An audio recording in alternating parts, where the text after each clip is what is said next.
Hello বন্ধুরা, বেসামাল প্রেম চ্যানেলের তরফ থেকে আমি মাম্পি। আমাদের ভিডিওগুলোর নোটিফিকেশন সবার আগে পেতে হলে নিচে থাকা সাবস্ক্রাইব বাটনটি ক্লিক করে পাশে থাকা বেল আইকনটি প্রেস করে নিন। আর আমাদের ভিডিওগুলোতে লাইক, শেয়ার, কমেন্ট করতে মোটেও ভুলবেন না। ধন্যবাদ সবাইকে। হাতের উপর হাত বুলাচ্ছে আর বসে বসে কান্না করছে নীলা। আর নীলার ঠিক সামনেই লাঠি হাতে দাঁড়িয়ে আছে নীলার সদ্য বিবাহিত বর আবির। আজকে আবির আর নীলার বাসর রাত, আর বাসর রাতেই বরের হাতে লাঠির বাড়ি খেয়ে বসে বসে কাঁদছে নীলা। কাঁদতে কাঁদতে নীলা মেঝে থেকে উঠে দাঁড়ালো। আমি ড্যাডির কাছে যাব, তোকে আমি পুলিশে দিব। তোর এত বড় সাহস, তুই এই নীলার গায়ে হাত তুলিস? আমি তো তোর নামে মামলা করব। নীলার কথা শুনেই আবির হাতের লাঠিটা দিয়ে আবারও সজোরে একটা বাড়ি মেরে দিল নীলার পিঠে। এই, আমি তোমার স্বামী, তোমার সাহস কি করে হয় আমার সাথে তুই টুকুটি করে কথা বলার? আপনি করে বলো, নাইলে বাসর রাতে আমার আদর খাওয়ার বদলে মায়ের খাইতে হবে তোমার। কিসের বাসুরাত? হ্যাঁ, আর কিসের আদর? আমি তোর মতো ছোট লোককে নিজের বর হিসেবে কখনোই মানব না। আমি ড্যাডির কাছে যাব। চুপ, একদম চুপ। ভালোভাবে বলছি, একদম চুপ করো। আর ভালো বউয়ের মতো আমার কথা শোনো, নইলে লাঠির বাড়ি একটাও নিচে পড়বে না। আবিরের কথা শুনে নীলার কান্নার আওয়াজ যেন আরো বেড়ে গেল। এর আগে কখনোই কারো হাতের মার খায়নি নীলা, তবে বাসর রাতেই যে তাকে বরের হাতে মার খেতে হবে এটা তার ভাবনার বাইরে ছিল। 30 মিনিট আগে লাল টকটকে রঙের পাথরের কারুকাজ করা লম্বা লেহেঙ্গা আর লাল ওড়না পরে বধূর সাজে বসে আছে নীলা। আজকে সন্ধ্যাতেই বিয়ে হয়েছে তার। ড্যাডির মুখে শুনেছে অনেক বড়লোক ঘরের ছেলের সাথে বিয়ে হচ্ছে তার। ছেলেটাকে দেখতেও বেশ হ্যান্ডসাম। যদি এগুলো সব ড্যাডির মুখে শুনেছে নীলা, ছেলেকেও দেখেওনি একবারও, কারণ ড্যাডির ওপর তার অগাধ বিশ্বাস ছিল। সদ্য বিবাহিত বরকে নিয়ে কত শত স্বপ্ন আঁকছিল নীলা এতক্ষণ। বিয়ের পর কোথায় হানিমুনে যাবে, কোন 5 স্টার হোটেলে ক্যান্ডেলাইট ডিনার করবে প্রতিদিন, কোন শপিং মল থেকে দামি দামি শপিং করবে, এসব নিয়ে আকাশ পাতাল ভাবছিল নীলা। হঠাৎ নীলার ভাবনায় ছেদ পড়ে দরজা খোলার শব্দে। নীলা এমনিতে অন্য মেয়েদের মতো খুব একটা লজ্জা পায় না, তবে বাসর রাত বলে কথা, তাই না চাইলেও একটু লজ্জা চলেই আসে। বরকে রুমে ঢুকতে দেখে মাথার ঘোমটাটা আরও একটু টেনে নিয়ে গুটিসুটি মেরে বসে রইল নীলা। নীলার সদ্য বিবাহিত বর নীলার সামনে এসে দাঁড়িয়ে রাগী গলায় বলল, বাসর ঘরে বর রুমে ঢুকলে সালাম দিতে হয়, এটা কি তোমায় কেউ বলে দেয়নি? আবিরের কণ্ঠ শুনে হকচকিয়ে উঠে মাথার ঘোমটাটা সরিয়ে ফেলে নীলা, কারণ কণ্ঠটা ওর খুব চেনা। বরের বেশে আবিরকে সামনে দেখে মাথায় যেন আকাশ ভেঙে পড়ে ওর। আবিরের মতো একজন গরিব ছোট লোকের সাথে ওর বিয়ে হয়েছে ভাবতেই যেন পাগল পাগল লাগছে নীলার। নীলা দ্রুত বিছানা ছেড়ে নিচে নেমে অবাক হয়ে পড়ল, আবির, তুমি এখানে? আমার বর কোথায়? তুমি আমার বাসর ঘরে কি করছো? বারে, নিজের সদ্য বিবাহিত বরকে জিজ্ঞেস করছে যে সে বাসর ঘরে কি করছে। বলি, বাসর ঘরে বর না থাকলে বাসর করবে কার সাথে শুনি? এখন সময় নষ্ট না করে আমায় সালাম করো জলদি। ফাট, তুমি আমার বর হতেই পারো না। আমার তো বিয়ে হয়েছে বিশাল বড় লোকের ছেলের সাথে, আর তুমি তো একজন ভিখারি। বলো, আমার বর কোথায় বলো, আমি আমার বরের কাছে যাব। কবুল বলার সময় তুমি হয়তো বরের নামটা ঠিক করে শোনো নীলা, তাই এমন আবল তাবল বলছো। তোমার বিয়ে কোনো বড় লোকের ছেলের সাথে নয়, বরং আমার মতো এই ভিখারির সাথেই হয়েছে। অসম্ভব, এটা হতেই পারে না। আমি মানি না তোর মতো ভিখারিকে আমার বর হিসেবে। আমি চলে যাব এক্ষুনি, এই মুহূর্তে আমি চলে যাব এখান থেকে। ড্যাডি আমার সাথে এমনটা করতেই পারে না। কথাগুলো বলেই দরজার দিকে পা বাড়ায় নীলা। সাথে সাথে রুমের এক কোনায় একটা লাঠি রাখা ছিল, সেটা হাতে নিয়ে নীলার হাতে বাড়ি মেরে দেয় আবির। লাঠির বাড়ি খেয়ে চিৎকার দিয়ে নিচে বসে পড়ে নীলা। তার পরের ঘটনাটাও প্রথমেই বলা হলো।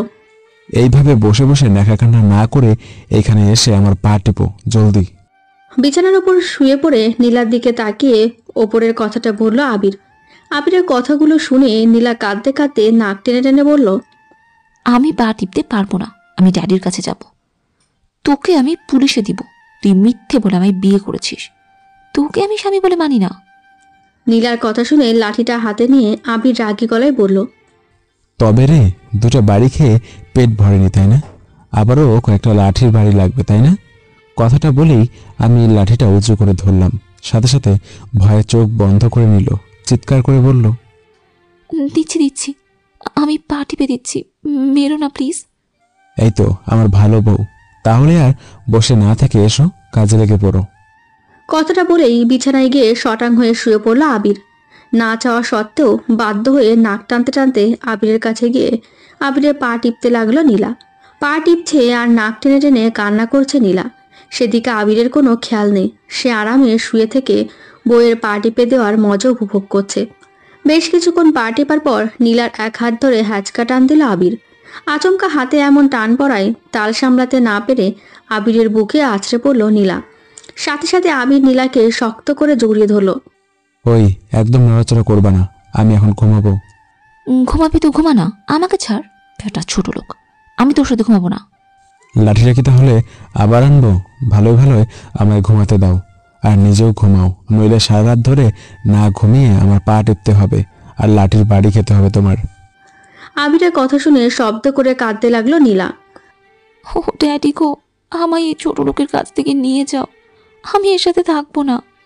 ওই চুপ, একদম চুপ, নইলে মাথার উপর তুলে একটা আছাড় মারবো, বলে দিলাম। চুপ করে ঘুমাও বলছি, কালকে আবার আমাদের আসল বাড়ি যেতে হবে। আবিরের কথা শুনে নাক টেনে ধরা গলায় নীলা বলল, আসল বাড়ি মানে? এটা কার বাড়ি তাহলে? তোমার কি মনে হয় নীলা, আমার মতো একজন গরিব মানুষের বাড়ি এটা হবে? আরে এটা তো আমি একদিনের জন্য ভাড়া নিয়েছি তোমায় বিয়ে করব বলে। কালকে তোমার আমায় আসল বাড়িতে নিয়ে যাব, আমার কুড়ে ঘরে। এখন ঘুমাও তো। আবিরের কথা শুনে নীলার মাথায় যেন আকাশ ভেঙে পড়ল। ওর মতো এমন বড় লোকের একমাত্র মেয়ে কিনা কুড়ে ঘরে থাকবে, ভাবতেই অবাক লাগছে নীলার। কিন্তু লাঠির বাড়ি খাওয়ার ভয়ে কিছু বলারও সাহস পাচ্ছে না ও। তাই মনে মনে বুদ্ধি করলো, আবির ঘুমলে ও চুপি চুপি উঠে পালিয়ে যাবে। মনে মনে এসব ভেবে ঘুমিয়ে পড়ার ভান ধরল নীলা। আবিরও নীলাকে পরম যত্নে বুকে জড়িয়ে নিয়ে ঘুমিয়ে পড়ল। মাঝরাতে আস্তে করে চোখ খুলে আবিরের দিকে তাকালো নীলা। যখন বুঝতে পারলো আবির বিফোরে ঘুমোচ্ছে, তখন খুব সাবধানে বিছানা ছেড়ে নেমে গেল নীলা। তারপর ধীরে পায়ে দরজার দিকে পা বাড়ালো। দরজার কাছে গিয়ে দরজার লক খোলার জন্য হাত বাড়াতেই নীলার হাতটা খপ করে ধরে ফেললো আবির। কি হলো জানেমন, সদ্য বিবাহিত স্বামীকে ছেড়ে বাসর রাতে বাসর না করে পালিয়ে যাচ্ছ? এটা কি মেনে নেওয়া যায় বলো? কে স্বামী? কিসের স্বামী? আমি তোর মতো একটা ছোট লোককে কখনোই আমার স্বামী হিসেবে মানবো না। আমার স্বামী হবার কোনো যোগ্যতাই নেই তোর মাঝে। কথাটা বলার সাথে সাথে নীলার গালে ঠাস করে একটা চর বসিয়ে দিল আবির। আবিরের চর খেয়ে ফ্লোরে পড়ে গেল নীলা। আবির নীলার কাছে এগিয়ে গিয়ে নীলার চুলের মুঠি ধরে নিজের দিকে ঘোরালো। স্বামী হিসেবে যখন মানতেই পারবি না, তাহলে আমার সাথে ভালোবাসার নাটক করেছিলি কেন? কেন গ্রাম থেকে সদ্য আসা একটা সৎ সরল ছেলের বুকে ভালোবাসার তীর মেরেছিলি? কেন আমি বারবার ইগনোর করা সত্ত্বেও আমার পিছে পিছে ঘুরে আমার মনে ভালোবাসার ফুল ফুটিয়েছিলি? আমার কেনই বা বিনা দোষে তোর জন্য আমায় জেল খাটতে হয়েছিল? উত্তর দে, উত্তর দে আমায়। কথাগুলো বলেই আবারও নীলার গালে থাপ্পড় মারল আবির। আবিরের হাতের মার খেয়ে নীলার ঠোঁট কেটে গিয়ে রক্ত পড়তে শুরু করলো। নীলা গালে হাত দিয়ে কেঁদে চলেছে একাধারে। নীলার ঠোঁটে রক্ত দেখে নীলাকে কোলে তুলে নিল আবির। নীলাও মার খাওয়ার ভয়ে আর কিছু বলছে না। কোলে করে বিছানায় এনে বসিয়ে দিল নীলাকে আবির। তারপর নীলার ঠোঁটের কাটা জায়গাটা পরিষ্কার করে দিয়ে আলতো করে একটা চুমু এঁকে দিয়ে গম্ভীর গলায় বলল, ঘুমিয়ে পড়ো, সকাল সকাল ঘুম থেকে উঠে রওনা দিতে হবে। আবিরের কথা শুনে নীলা চিল্লিয়ে কিছু বলতে যাবে, তার আগেই আবির রাগী গলায় বলে উঠল, আর একটা কথা বললে তোমার জন্য ব্যাপারটা খুব খারাপ হয়ে যাবে নীলা। ভালো ব্যবহার করছি বলে ভেবো না আমি সেই আগের মতোই ভালো ও সহজ সরল ছেলে হয়ে আছি। আমার খারাপ রূপটা দেখতে না চাইলে চুপচাপ ঘুমিয়ে পড়ো। আবিরের কথা শুনে আর কিছু বলার সাহস হলো না নীলার। নীলা বাধ্য মেয়ের মতো শুয়ে ঘুমিয়ে পড়ল। আর আবির চলে গেল ব্যালকনিতে। ব্যালকনি গ্রিল ধরে আকাশের দিকে তাকিয়ে আছে আবির। চোখ থেকে ঝরে পড়ছে কষ্টের অশ্রুধারা। আকাশের দিকে তাকিয়ে 1.5 বছর আগের অতীতে ডুব দিল আবির।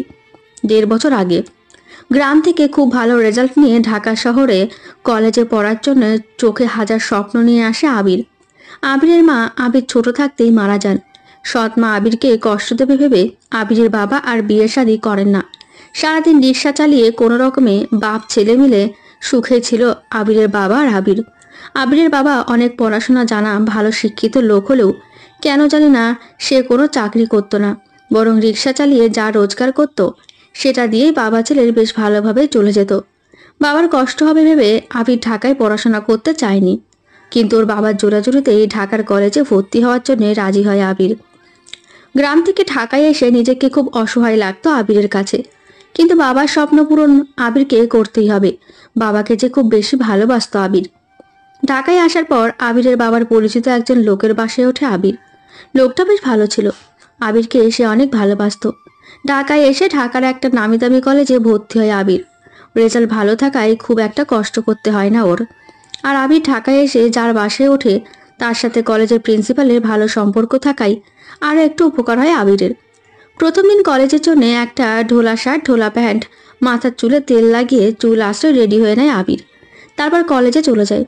কলেজের সবাই আবিরকে দেখে বেশ হাসাহাসি করে, এক একজন এক এক রকম অপমানজনক কথাও বলে, কিন্তু আবির সেগুলো গায়ে না লাগিয়ে মনোযোগ দিয়ে পড়াশোনায় ব্যস্ত হয়ে পড়ে। আবিরের তখন মাথায় একটাই চিন্তা ছিল, আর সেটা হলো বাবার স্বপ্ন ওকে যে করেই হোক পূরণ করতেই হবে। ঢাকা শহরে আসার পর প্রায় 2 মাস কেটে যায় আবিরের। এর মাঝে আবির শহরে থেকে নিজেকে ঢাকা শহরের সাথে অনেকটাই মানিয়ে নেয়। নিজের ড্রেস আপও অনেকটাই চেঞ্জ করে ফেলে। আবিরকেও তখন অনেকটাই স্মার্ট লাগতো, কিন্তু আবির কলেজের কারোর সাথে কথা বলতো না, সবসময় পড়াশোনার মাঝে নিজেকে ডুবিয়ে রাখতো। আবিরকে দেখতে 5 ফুট 10 ইঞ্চি হাইট, গায়ের রং উজ্জ্বল শ্যাম, মায়াবী চোখ, চৌকা নাক, আর মুখে সবসময় মিষ্টি হাসি। আবিরের চেহারাতেই ছিল একটা নিষ্পাপ ভাব, আর বেশ হ্যান্ডসামও। পড়াশোনায় ভালো হয় অনেক মেয়ে আবিরের সাথে প্রেম করার জন্য এগিয়ে এসে কথা বলতে চাইতো, কিন্তু আবির সবসময় নিজেকে গুছিয়ে নিত সবার থেকে, কখনো কোনো মেয়ের সাথে ইচ্ছে করে কথা বলতো না।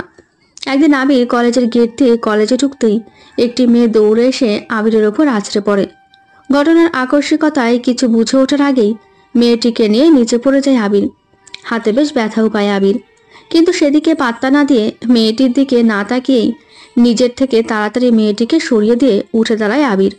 তারপর অন্যদিকে ঘুরে সরি বলেই হনহনিয়ে সেখান থেকে চলে যায় আবির। আবির চলে গেলেও পিছনে থাকা মেয়েটা এটা মানতে পারে না যে ওকে কেউ ইগনোর করে চলে গেল। ঢাকার বিশিষ্ট শিল্পপতির একমাত্র সুন্দরী মেয়ে নীলা, যেমন তার রূপ তেমনই তার অহংকারে ভরা, আর রাগটা যেন তার আকাশ ছোঁয়া। ওর দিকে না তাকিয়ে এভাবে চলে যাওয়াকে মেনে নিতে পারে না নীলা। রাগে ফোঁস করতে থাকে ও। আর তখনই নীলার বান্ধবী অনু আর রাখি এসে বলে, কি রে নীলা, এটা কি হলো বলতো? তোর দিকে একবার ফিরেও তাকালো না ছেলেটা। আহারে, আমাদের তো ভাবতেই অবাক লাগছে, তোকে দেখেও না দেখার মতো করে চলে গেল। এই তোর রূপের বাহার। বান্ধবীদের কথায় মাথায় যেন রক্ত উঠে যায় নীলার। ওই কেউ ভূতটার এত বড় সাহস, ও আমাকে ইগনোর করে, এই নীলাকে ইগনোর করে। ওকে তো আমি মেরেই ফেলবো। মেরে ফেললে কি সব ঠিক হয়ে যাবে বল? ওই ছেলেটা তো তোকে দেখে এমন ভাব করলো যেন তোর রূপে ওর কিছু যায় আসে না। তাহলে আমি ওর হাত পা ভেঙে কলেজ থেকে বের করে দেওয়ার ব্যবস্থা করব। তাতে কি তোর অপমানের প্রতিশোধ নেওয়া হবে বল? বরং সবাই বলবে গ্রামের একজন গেঁয়ো ভূত তোর মতো রূপতিকে পাত্তাই দেয়নি। বান্ধবীদের কথায় রাগে যেন নিজের মাথার চুল ছিঁড়তে ইচ্ছা করছে নীলার, কিন্তু তবুও নীলা নিজেকে শান্ত করে বলে, তাহলে আমি কি করব বল? কি করলে আমার প্রতিশোধ নেওয়া হবে? এমন কিছু কর যেন ওই ছেলেটা তোর পিছনে পোষা কুকুরের মতন ঘুরঘুর করে, তোর ভালোবাসায় পাগল হয়ে যায়। তাহলে বুঝবো তোর রূপের বাহার। হোয়াট? তোর কি মাথা খারাপ হয়ে গেছে আখি? কি বলছিস কি তুই? আমি কি না প্রেম করব, তাও আবার ওই কেউ ভূতটার সাথে? Impossible, just impossible. আরে ইয়ার, এত সিরিয়াস হচ্ছিস কেন? আমরা তো তোকে বলিনি ওর সাথে সত্যি সত্যি প্রেম করতে। তুই শুধু ওর সাথে এমন কিছু কর যেন ও তোর প্রেমে পড়ে। পড়াশোনায় ভালো বলে খুব অহংকার ওই ছেলেটার, ওর সব অহংকার ভেঙে দে। আর যখন ও তোর পিছু পিছু ঘুরবে তখন অপমান করে তাড়িয়ে দিবি, সিম্পল। বান্ধবীদের কথায় কিছু একটা ভাবে নীলা, তারপর বাঁকা হেসে বলে, ইয়েস, তোরা ঠিকই বলেছিস, আমি সত্যিই তাই করব। ওই কেউ ভূতটাকে আমার পেছনে কুকুরের মতো দৌড় দেওয়াবো আমি। তারপর আমার এই অপমানের প্রতিশোধ নিব, আর এটা আমার চ্যালেঞ্জ। এই নীলার চ্যালেঞ্জ এটা। ওই ঘটনার পর থেকেই নীলা আবিরের সাথে ভাব করার অনেক ট্রাই করে, কিন্তু আবির পড়াশোনা ছাড়া কিছুই বুঝতো না, তাই নীলার দিকে তেমন গুরুত্বও দিত না। এটাতে নীলার রাগটা যেন আরো বেশি বেড়ে যায়। নীলা ভাবতে থাকে কি করে এই আবিরকে নিজের ফাঁদে ফেলা যায়। 1 মাস পর আবির লাইব্রেরিতে বসে বই পড়ছিল। তখনই নীলা গিয়ে আবিরের সামনে দাঁড়ায়। হাই আবির, আপনার সাথে একটু কথা ছিল, যদি কিছু মনে না করেন আপনার পাশে কি একটু বসতে পারি? নীলার কথা শুনে এক নজর নীলার দিকে তাকিয়ে মাথা নাড়িয়ে সায় দেয় আবির। নীলা আবিরের পাশে বসে মিষ্টি এসে বলে, আসলে আবির, আমি শুনেছি আপনি নাকি কলেজের সবার চাইতে পড়াশোনায় ভালো, বাট আমার মাথায় না এই পড়াশোনার ব্যাপারটা একদমই ঢুকছে না। আপনার যদি একটু ফ্রি সময় থাকে তাহলে কি আপনি আমাকে একটু টিউশনি পড়াতে পারবেন? আপনাকে ভালো বেতন দেব। নীলার কথা শুনে আবিরের মুখে হাসি ফুটে ওঠে, কারণ আবিরও চাইছিল কোনো একটা টিউশনি জোগাড় করতে, কারণ ঢাকা শহরে থাকার খরচা অনেক বেশি, যে খরচা দিতে গিয়ে ওর বাবার অনেক কষ্ট হয়ে যাচ্ছে। তাই আবির কিছু না ভেবেই রাজি হয়ে যায়। জি পারবো, তবে আমি বিকাল 4টা থেকে 5টার মধ্যে পড়াতে পারবো। আপনার কি সময় হবে তখন? কেন হবে না, অবশ্যই হবে। আমি তো এই সময়েরই অপেক্ষা করছিলাম। মানে ঠিক বুঝলাম না। ও কিছু না, তাহলে আপনি আজকে বিকেল থেকে পড়ানো শুরু করুন, আমি আপনাকে পিক করে নিয়ে যাব। আপনার অ্যাড্রেসটা দিন। না না, তার কোনো দরকার হবে না। আপনি বলুন আপনি কোথায় পড়বেন, আমি সেখানে সময় মতো চলে যাব ইনশাল্লাহ। তারপর নীলা নিজের বাসার ঠিকানা আবিরকে দিয়ে দেয়। নীলার বাবা বিজনেসের কাজে দেশের বাইরে থাকায় নীলার আরও একটু সুবিধা হয়। আবিরের মতো নীলার মাও ছোটবেলায় মারা গেছেন, তাই নীলাদের বাসায় কাজের লোক ছাড়া আর কেউ থাকতো না। বিকেল 4টের সময় নীলার বাসার সামনে পৌঁছে যায় আবির। নীলাদের বাসার সামনে পৌঁছে একদম হা হয়ে যায় আবির। বিশাল বড় নীলাদের বাড়ি, আর গেট দিয়ে ঢুকতেই 4 থেকে 5টা প্রাইভেট গাড়ি দেখতে পায় আবির।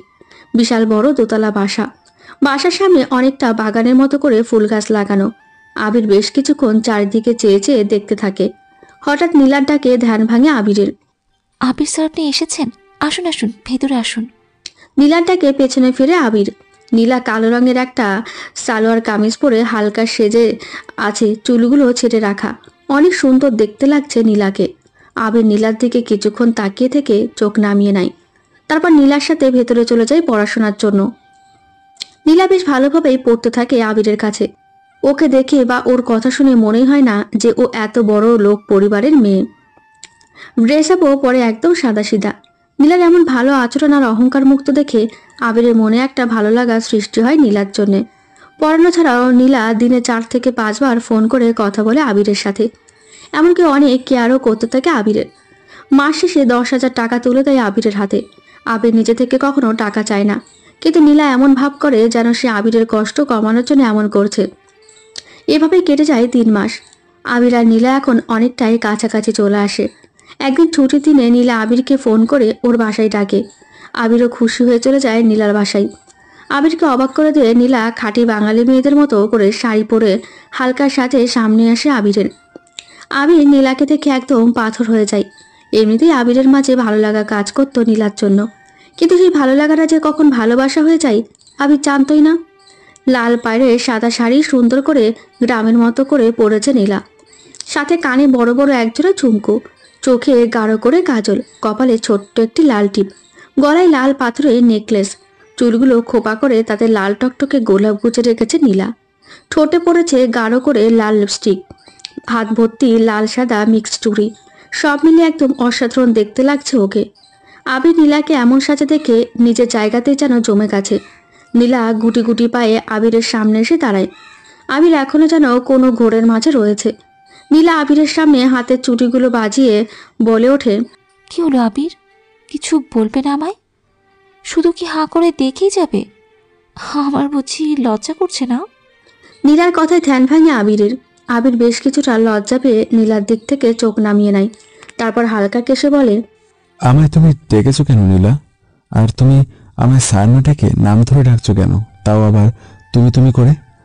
আমার কথা শুনে নীলা লজ্জা লজ্জা ভাব করে বলে, তুমি কি সত্যি বুঝতে পারছো না আবির? তাহলে শোনো, আমি তোমায় ভালোবাসি আবির। কলেজে প্রথম দেখাতেই তোমার প্রেমে পড়ে যাই আমি। আমার মন প্রাণ আমার অস্তিত্ব জুড়ে শুধু তোমারই বসবাস। প্লিজ আবির, আমায় ফিরিয়ে দিও না। আজকের এই সাজে আমি শুধু তোমার জন্য, আমার আবিরের জন্য সেজেছি।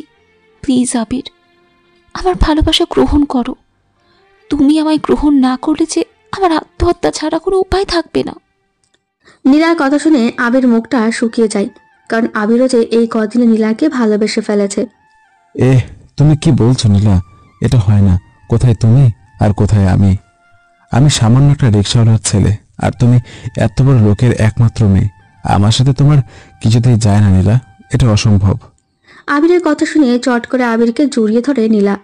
নীলার এমন আচরণে অবাক হয়ে যায় আবির। প্লিজ আবির, এভাবে বলো না। তোমার জন্য আমি সব করতে পারি। আমি আমার সব কিছু ছেড়ে তোমার সাথে চলে যাব।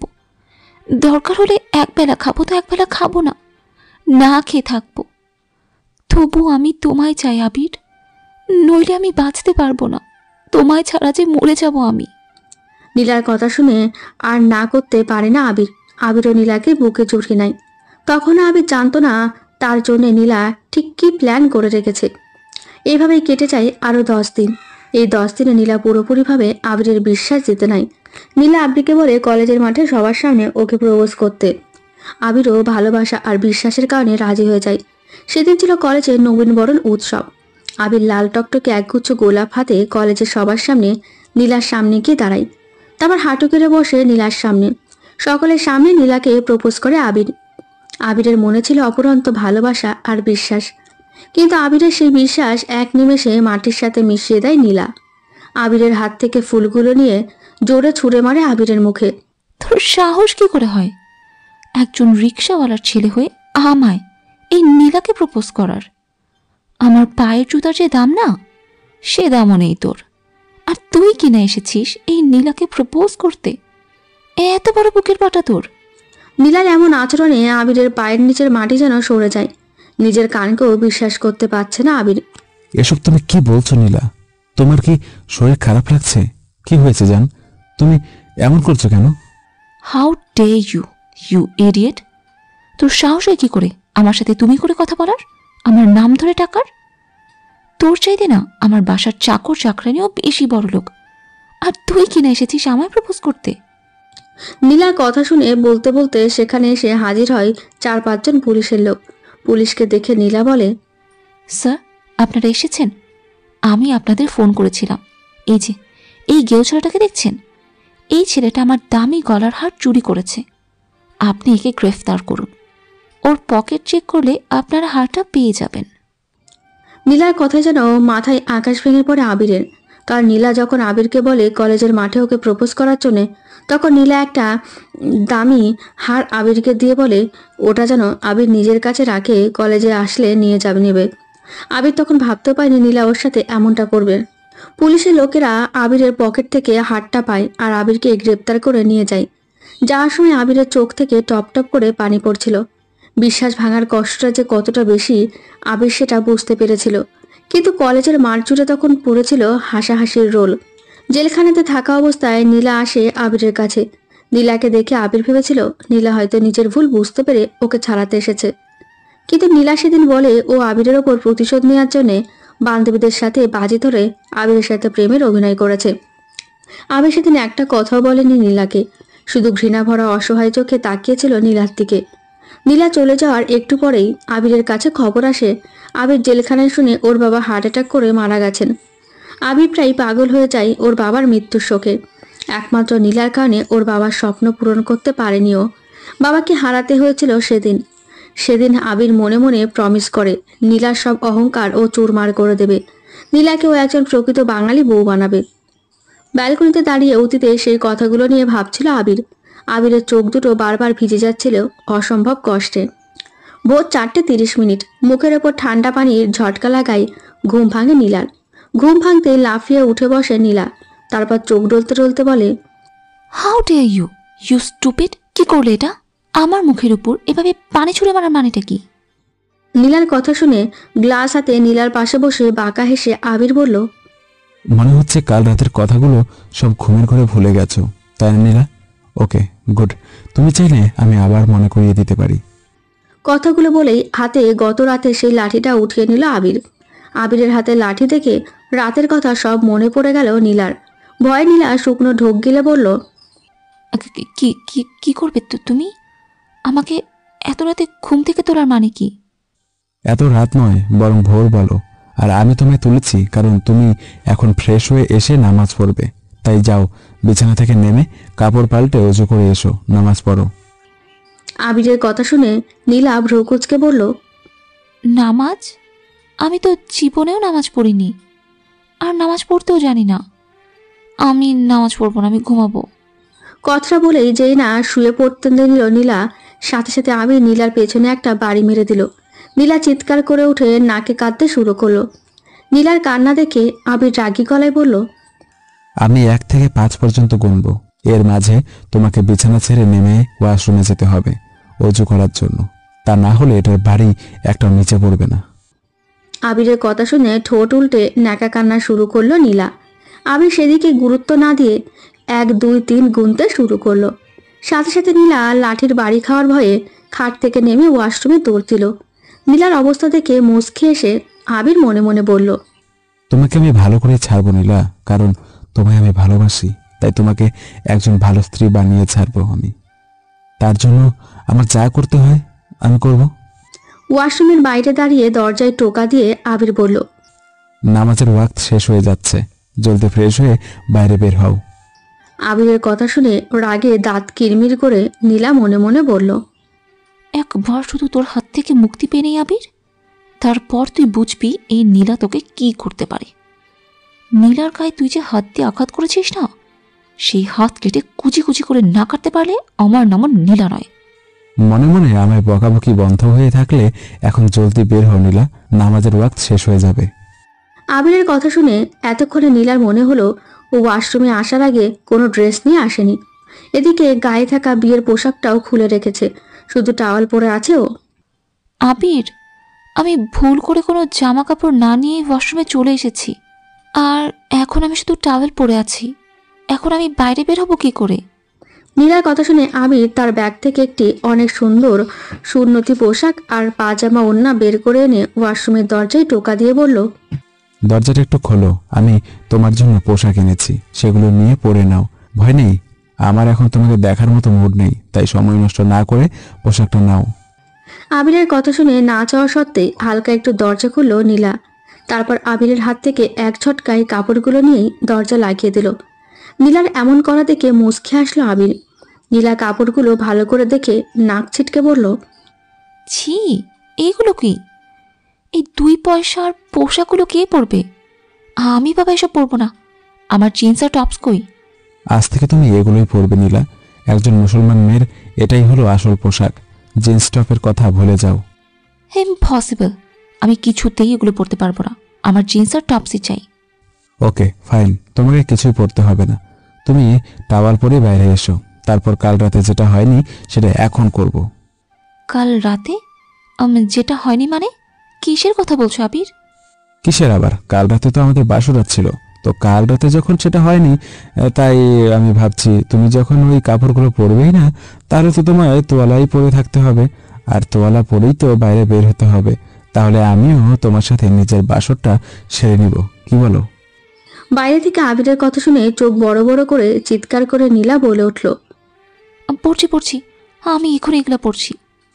এই তো গুড গার্ল, এখন তাড়াতাড়ি এগুলো পরে অজু করে এসো, নামাজ পড়ে নাও জলদি। আবিরের কথা শুনে নীলা আর কোনো উপায় না পেয়ে আবিরের দেওয়া পোশাকগুলো পরে নিল। তারপর অজু করে বাইরে বেরিয়ে এলো। নীলাকে এখন দেখতে একদম অন্যরকম লাগছে। ঢিলেঢালা হলুদ রঙের সুন্নতি পোশাক, সাথে মাথায় সুতির পাতলা ওড়না, একদম ভদ্র ও নেককার মেয়ের মতো সুন্দর লাগছে দেখতে।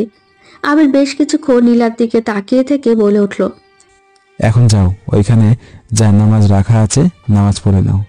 আবিরের হাতে এখনো সেই লাঠিটা আছে, যেটা দেখে নীলা আর কিছু বলার সাহস পেল না। তাই বাধ্য মেয়ের মতো জায়নামাজ বিছিয়ে নামাজ পড়তে বসলো। ছোটবেলায় নীলার মা বেঁচে থাকতে নীলাকে অজু করা, নামাজ পড়া সব শিখিয়েছিলেন, তাই নামাজ পড়তে খুব একটা অসুবিধা হলো না নীলার। নামাজের মাঝে ঘুমে বারবার ঢুলে ঢুলে পড়তে নিল নীলা, কিন্তু পড়ল না। এটা দেখে আবির অন্যদিকে তাকিয়ে হালকা হাসলো। তারপর মনে মনে বলল, আজ তুমি ঘুমের ঘরে আমার মায়ের খাওয়ার ভয়ে অনিচ্ছায় নামাজ পড়লে, খুব তাড়াতাড়ি তোমার জীবনে সেই দিন আসবে যেদিন তুমি ইচ্ছাকৃতভাবে নামাজ পড়বে, তাও আল্লাহর ভয়ে, ইনশাল্লাহ। কথাগুলো আনমনে ভেবেই মিষ্টি করে হাসল আবির। নীলার নামাজ শেষ হলে নাক ফুলিয়ে জায়নামাজের ওপরেই বসে রইল নীলা। নীলাকে বসে থাকতে দেখে আবির বলল, এভাবে বসে না থেকে উঠে নিজের সব জিনিসগুলো গুছিয়ে নাও, তারপর টেবিলে শুকনো খাবার রাখা আছে, সেগুলো খেয়ে নাও। আমাদের বের হতে হবে, বাড়ি যেতে হবে তো। আমি কোথাও যাব না, আমি বাসায় যাব, আমার ড্যাডির কাছে যাব। তোকে আমি পুলিশে দেব, খুন করব তোকে আমি। চুপ, একদম চুপ, নইলে এমন মায়ের দিব না যে নিজের নামটাও ভুলে যাবে। প্রস্তুত হয়ে নাও, সামনে তোমাকে নতুন জীবনে পার হতে হবে। জীবনে তোমার জন্য মোটেও ভালো হবে না। আবিরের ধমকে চুপসে গেল নীলা, কারণ আবিরের হাতে থাকা লাঠিটা দেখে ভয়ে বারবার ঢোক গিলছে নীলা। নীলা আর কথা না বাড়িয়ে চুপচাপ এসে টেবিলে রাখা খাবারের প্যাকেটগুলো খুলল। প্যাকেটের মাঝে রুটি আর আলুর দম দেখে নাক ছিটকে বলে উঠল নীলা, এ মা, ছি, এগুলো কি খাবার? আমি এসব খাবো না, আমি বিরিয়ানি বা পিৎজা খাবো। এমন ছোট লোকের খাবার না আমার বাসার দারোয়ানও খায় না। চুপ, আর একটাও বাজে কথা বলবে তো তোমার না খেয়ে থাকতে হবে সারাদিন। পৃথিবীতে কত শত মানুষ আছে যারা এক টুকরো রুটির জন্য সবসময় চেয়ে থাকে, হাহাকার করে, কিন্তু তাদের কপালে সেটাও জোটে না। ভালোই ভালোই এগুলো খেয়ে নাও, নইলে সারাদিন না খাইয়েই রাখবো। আবিরের কথা শুনে নীলা ঠোঁট উল্টে রাগী গলায় বলল, আমি না খেয়ে থাকবো, তবুও এইসব ছোট লোকের খাবারগুলো আমি খাবো না। নীলার কথা শুনে আবিরের রাগ হলেও নিজেকে শান্ত রেখে বাঁকা হেসে বলল, ঠিক আছে, যেমন তোমার ইচ্ছে মাই ডিয়ার ওয়াইফ। তাহলে তুমি রেডি হয়ে নাও, আমি ততক্ষণে খাবারটা খেয়ে নিই। কথাটা বলেই নীলাকে পাশ কাটিয়ে রুটি আর আলুর দমগুলো নিয়ে খেতে শুরু করলো আবির। নীলা আবিরের দিকে তাকিয়ে নাক ছিটকে মনে মনে বলল, ছোট লোক একটা। তারপর সেখান থেকে সরে অন্যদিকে ঘুরে বসলো। আবির সেদিকে খেয়াল না দিয়ে নিজের মতো করে খেতে বসলো। খাওয়া শেষ করে বড় একটা ঢেকুর তুলল আবির। তারপর ঘড়ির দিকে তাকিয়ে বলল, এরে, দেখতে দেখতে সকাল 8:30 বেজে গেছে। গ্রামে পৌঁছতে পৌঁছতে তো দুপুর হয়ে যাবে। কথাটা বলেই ব্যাগের কাছে এগিয়ে গেল আবির। তারপর ব্যাগ থেকে একটা কালো ঢিলেঢালা বোরখা বের করে নীলার সামনে এনে বলল, এই নাও নীলা, তাড়াতাড়ি এটা পরে নাও, আমরা এক্ষুনি গ্রামের উদ্দেশ্যে রওনা হতে হবে। আবিরের কথা শুনে 2 আঙুল দিয়ে বোরকাটা ধরে নীলা নাক মুখ কুচকে বলল, কি এটা? কি এটা মানে কি নীলা? তুমি একজন মুসলমান মেয়ে হয়ে বোরকা চেনো না? এটা বোরকা, যেটা তুমি এখন থেকে পরবে। হোয়াট আর ইউ ক্রেজি আবির? আমি মানে এই নীলা কিনা এমন একটা কালো আলখাল্লা পরবো? অসম্ভব আবির, আমি এটা কিছুতেই পড়তে পারবো না। কিন্তু পড়তে তো তোমাকে হবেই। আর এটা শুধু আজ নয়, বরং সব সময় বাইরে যাওয়ার সময় পড়তে হবে তোমায়। কারণ আমি চাই না আমার একমাত্র আদরের বউয়ের সৌন্দর্য আমি ছাড়া অন্য কেউ দেখুক। তাই বেশি কথা না বলে দ্রুত এটা পরে রেডি হয়ে নাও, আমাদের দেরি হয়ে যাচ্ছে। কিছুতেই না, আমি মরে গেলেও এই আলখাল্লাটা পরবো না। কিছুতেই না, কিছুতেই না, কিছুতেই না। এতটুকু বলে বোরকাটা দূরে ছুঁড়ে ফেলল নীলা। সাথে সাথে নীলার গালে থাপ্পড় বসিয়ে দিল আবির।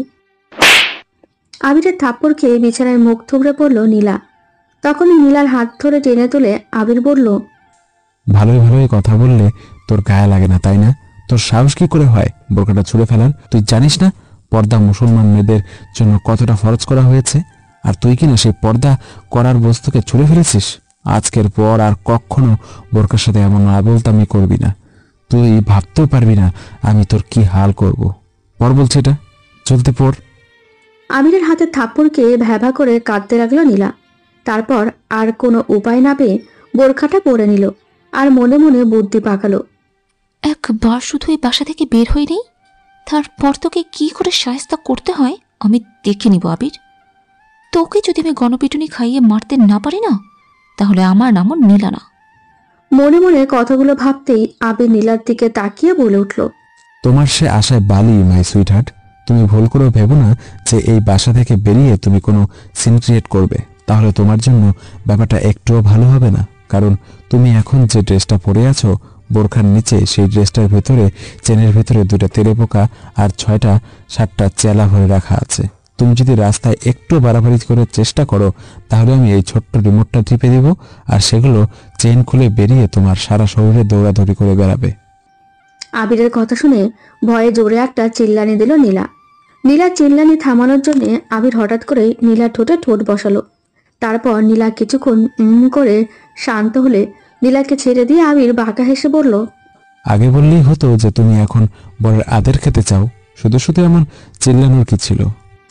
আবিরের কথা শুনে নীলার শরীর যেন রাগে দুঃখে জ্বলে যাচ্ছে।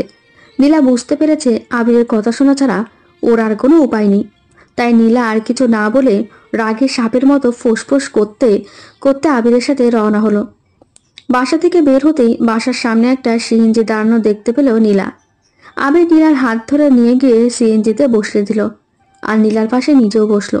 সিএনজি চালক আবিরের দিকে তাকিয়ে বলল, কিরে আবির, ভাবির মুখটা একটু দেখতে দিবি না? এভাবে পর্দা করে নিয়ে যাচ্ছিস যে, নিজের বন্ধুর কাছেও লোককে লুকাবি?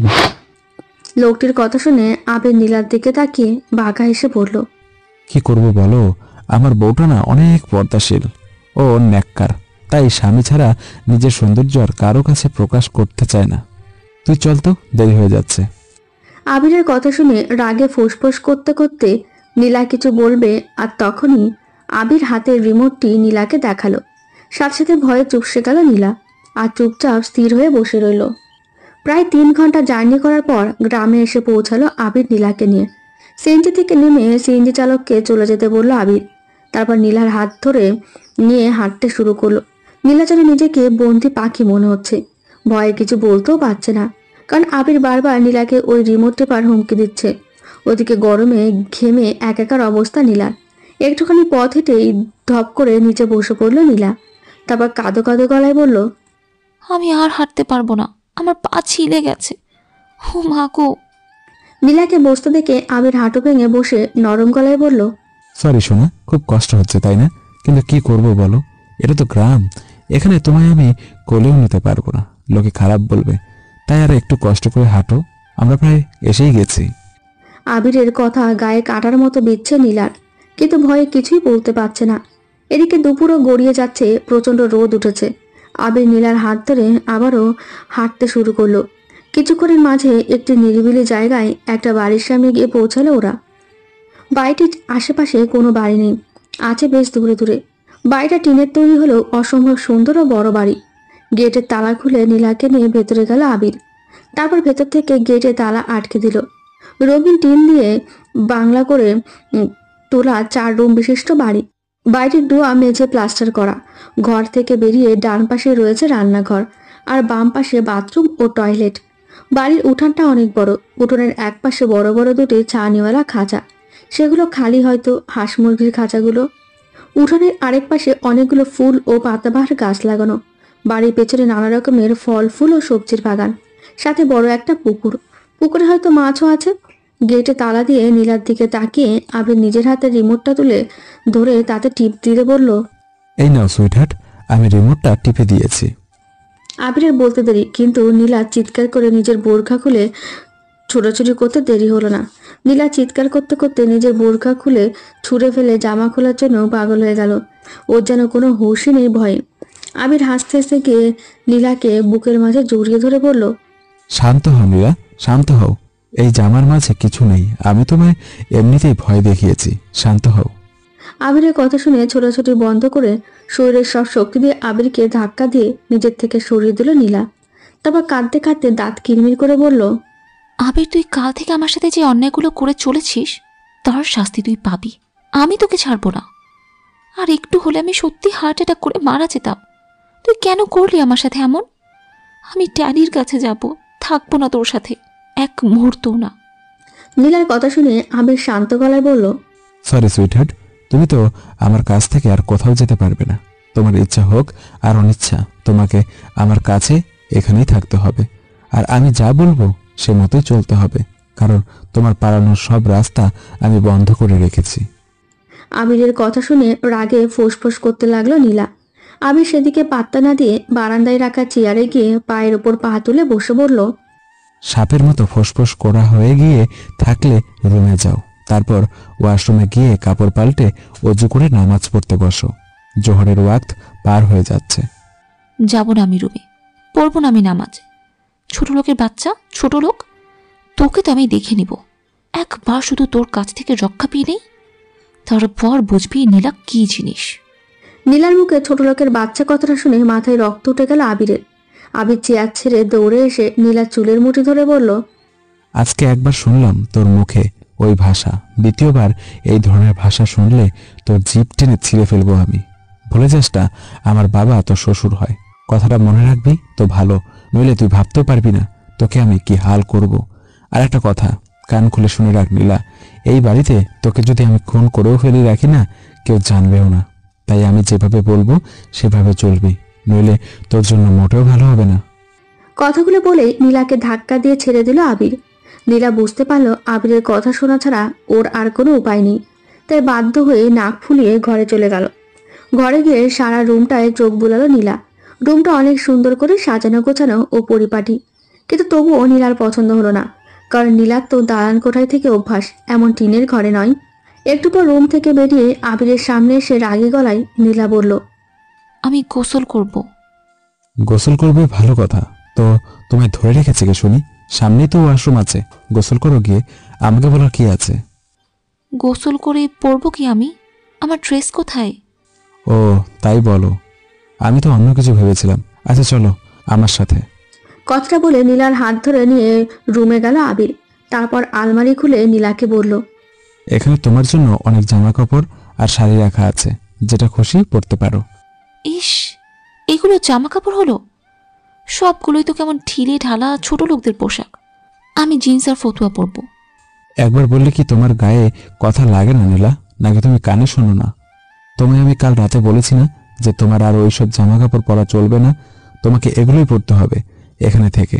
তা না হলে কিছু না পরেই থাকো, আমার কোনো সমস্যা নেই। কথাটা বলে বাঁকা হাসলো আবির।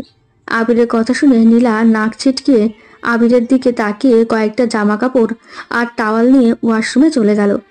ওয়াশরুমটা অনেক সুন্দর, একদম শহরের মতো। ভেতরটা খুব সুন্দর টাইলস করা। ওয়াশরুমের ভেতর নীলা যে যে জিনিস ব্যবহার করে সব আছে, বডি ওয়াশ থেকে শুরু করে নীলার পছন্দের শ্যাম্পু। নীলা কিছুটা অবাক হয়ে গোসল করতে শুরু করলো আর মনে মনে ফোন দিয়ে আঁটতে শুরু করলো এখান থেকে কি করে পালানো যায়। গোসল শেষ করে জামা কাপড় পরতে গিয়ে থমকে গেল নীলা, কারণ ও আবিরের ওপর রাগ করে ভুলে জামা না এনে পেটিকোট ব্লাউজ আর একটা খয়েরি রঙের শাড়ি নিয়ে চলে এসেছে। কি করবে ভাবতে ভাবতে সেগুলোই পরে নিল নীলা। কি আজব ব্যাপার, সবকিছু নীলার সাইজের। নীলার গায়ে একদম ফিট হয়েছে। নীলা ধীরে ধীরে বাইরে বেরিয়ে এলো।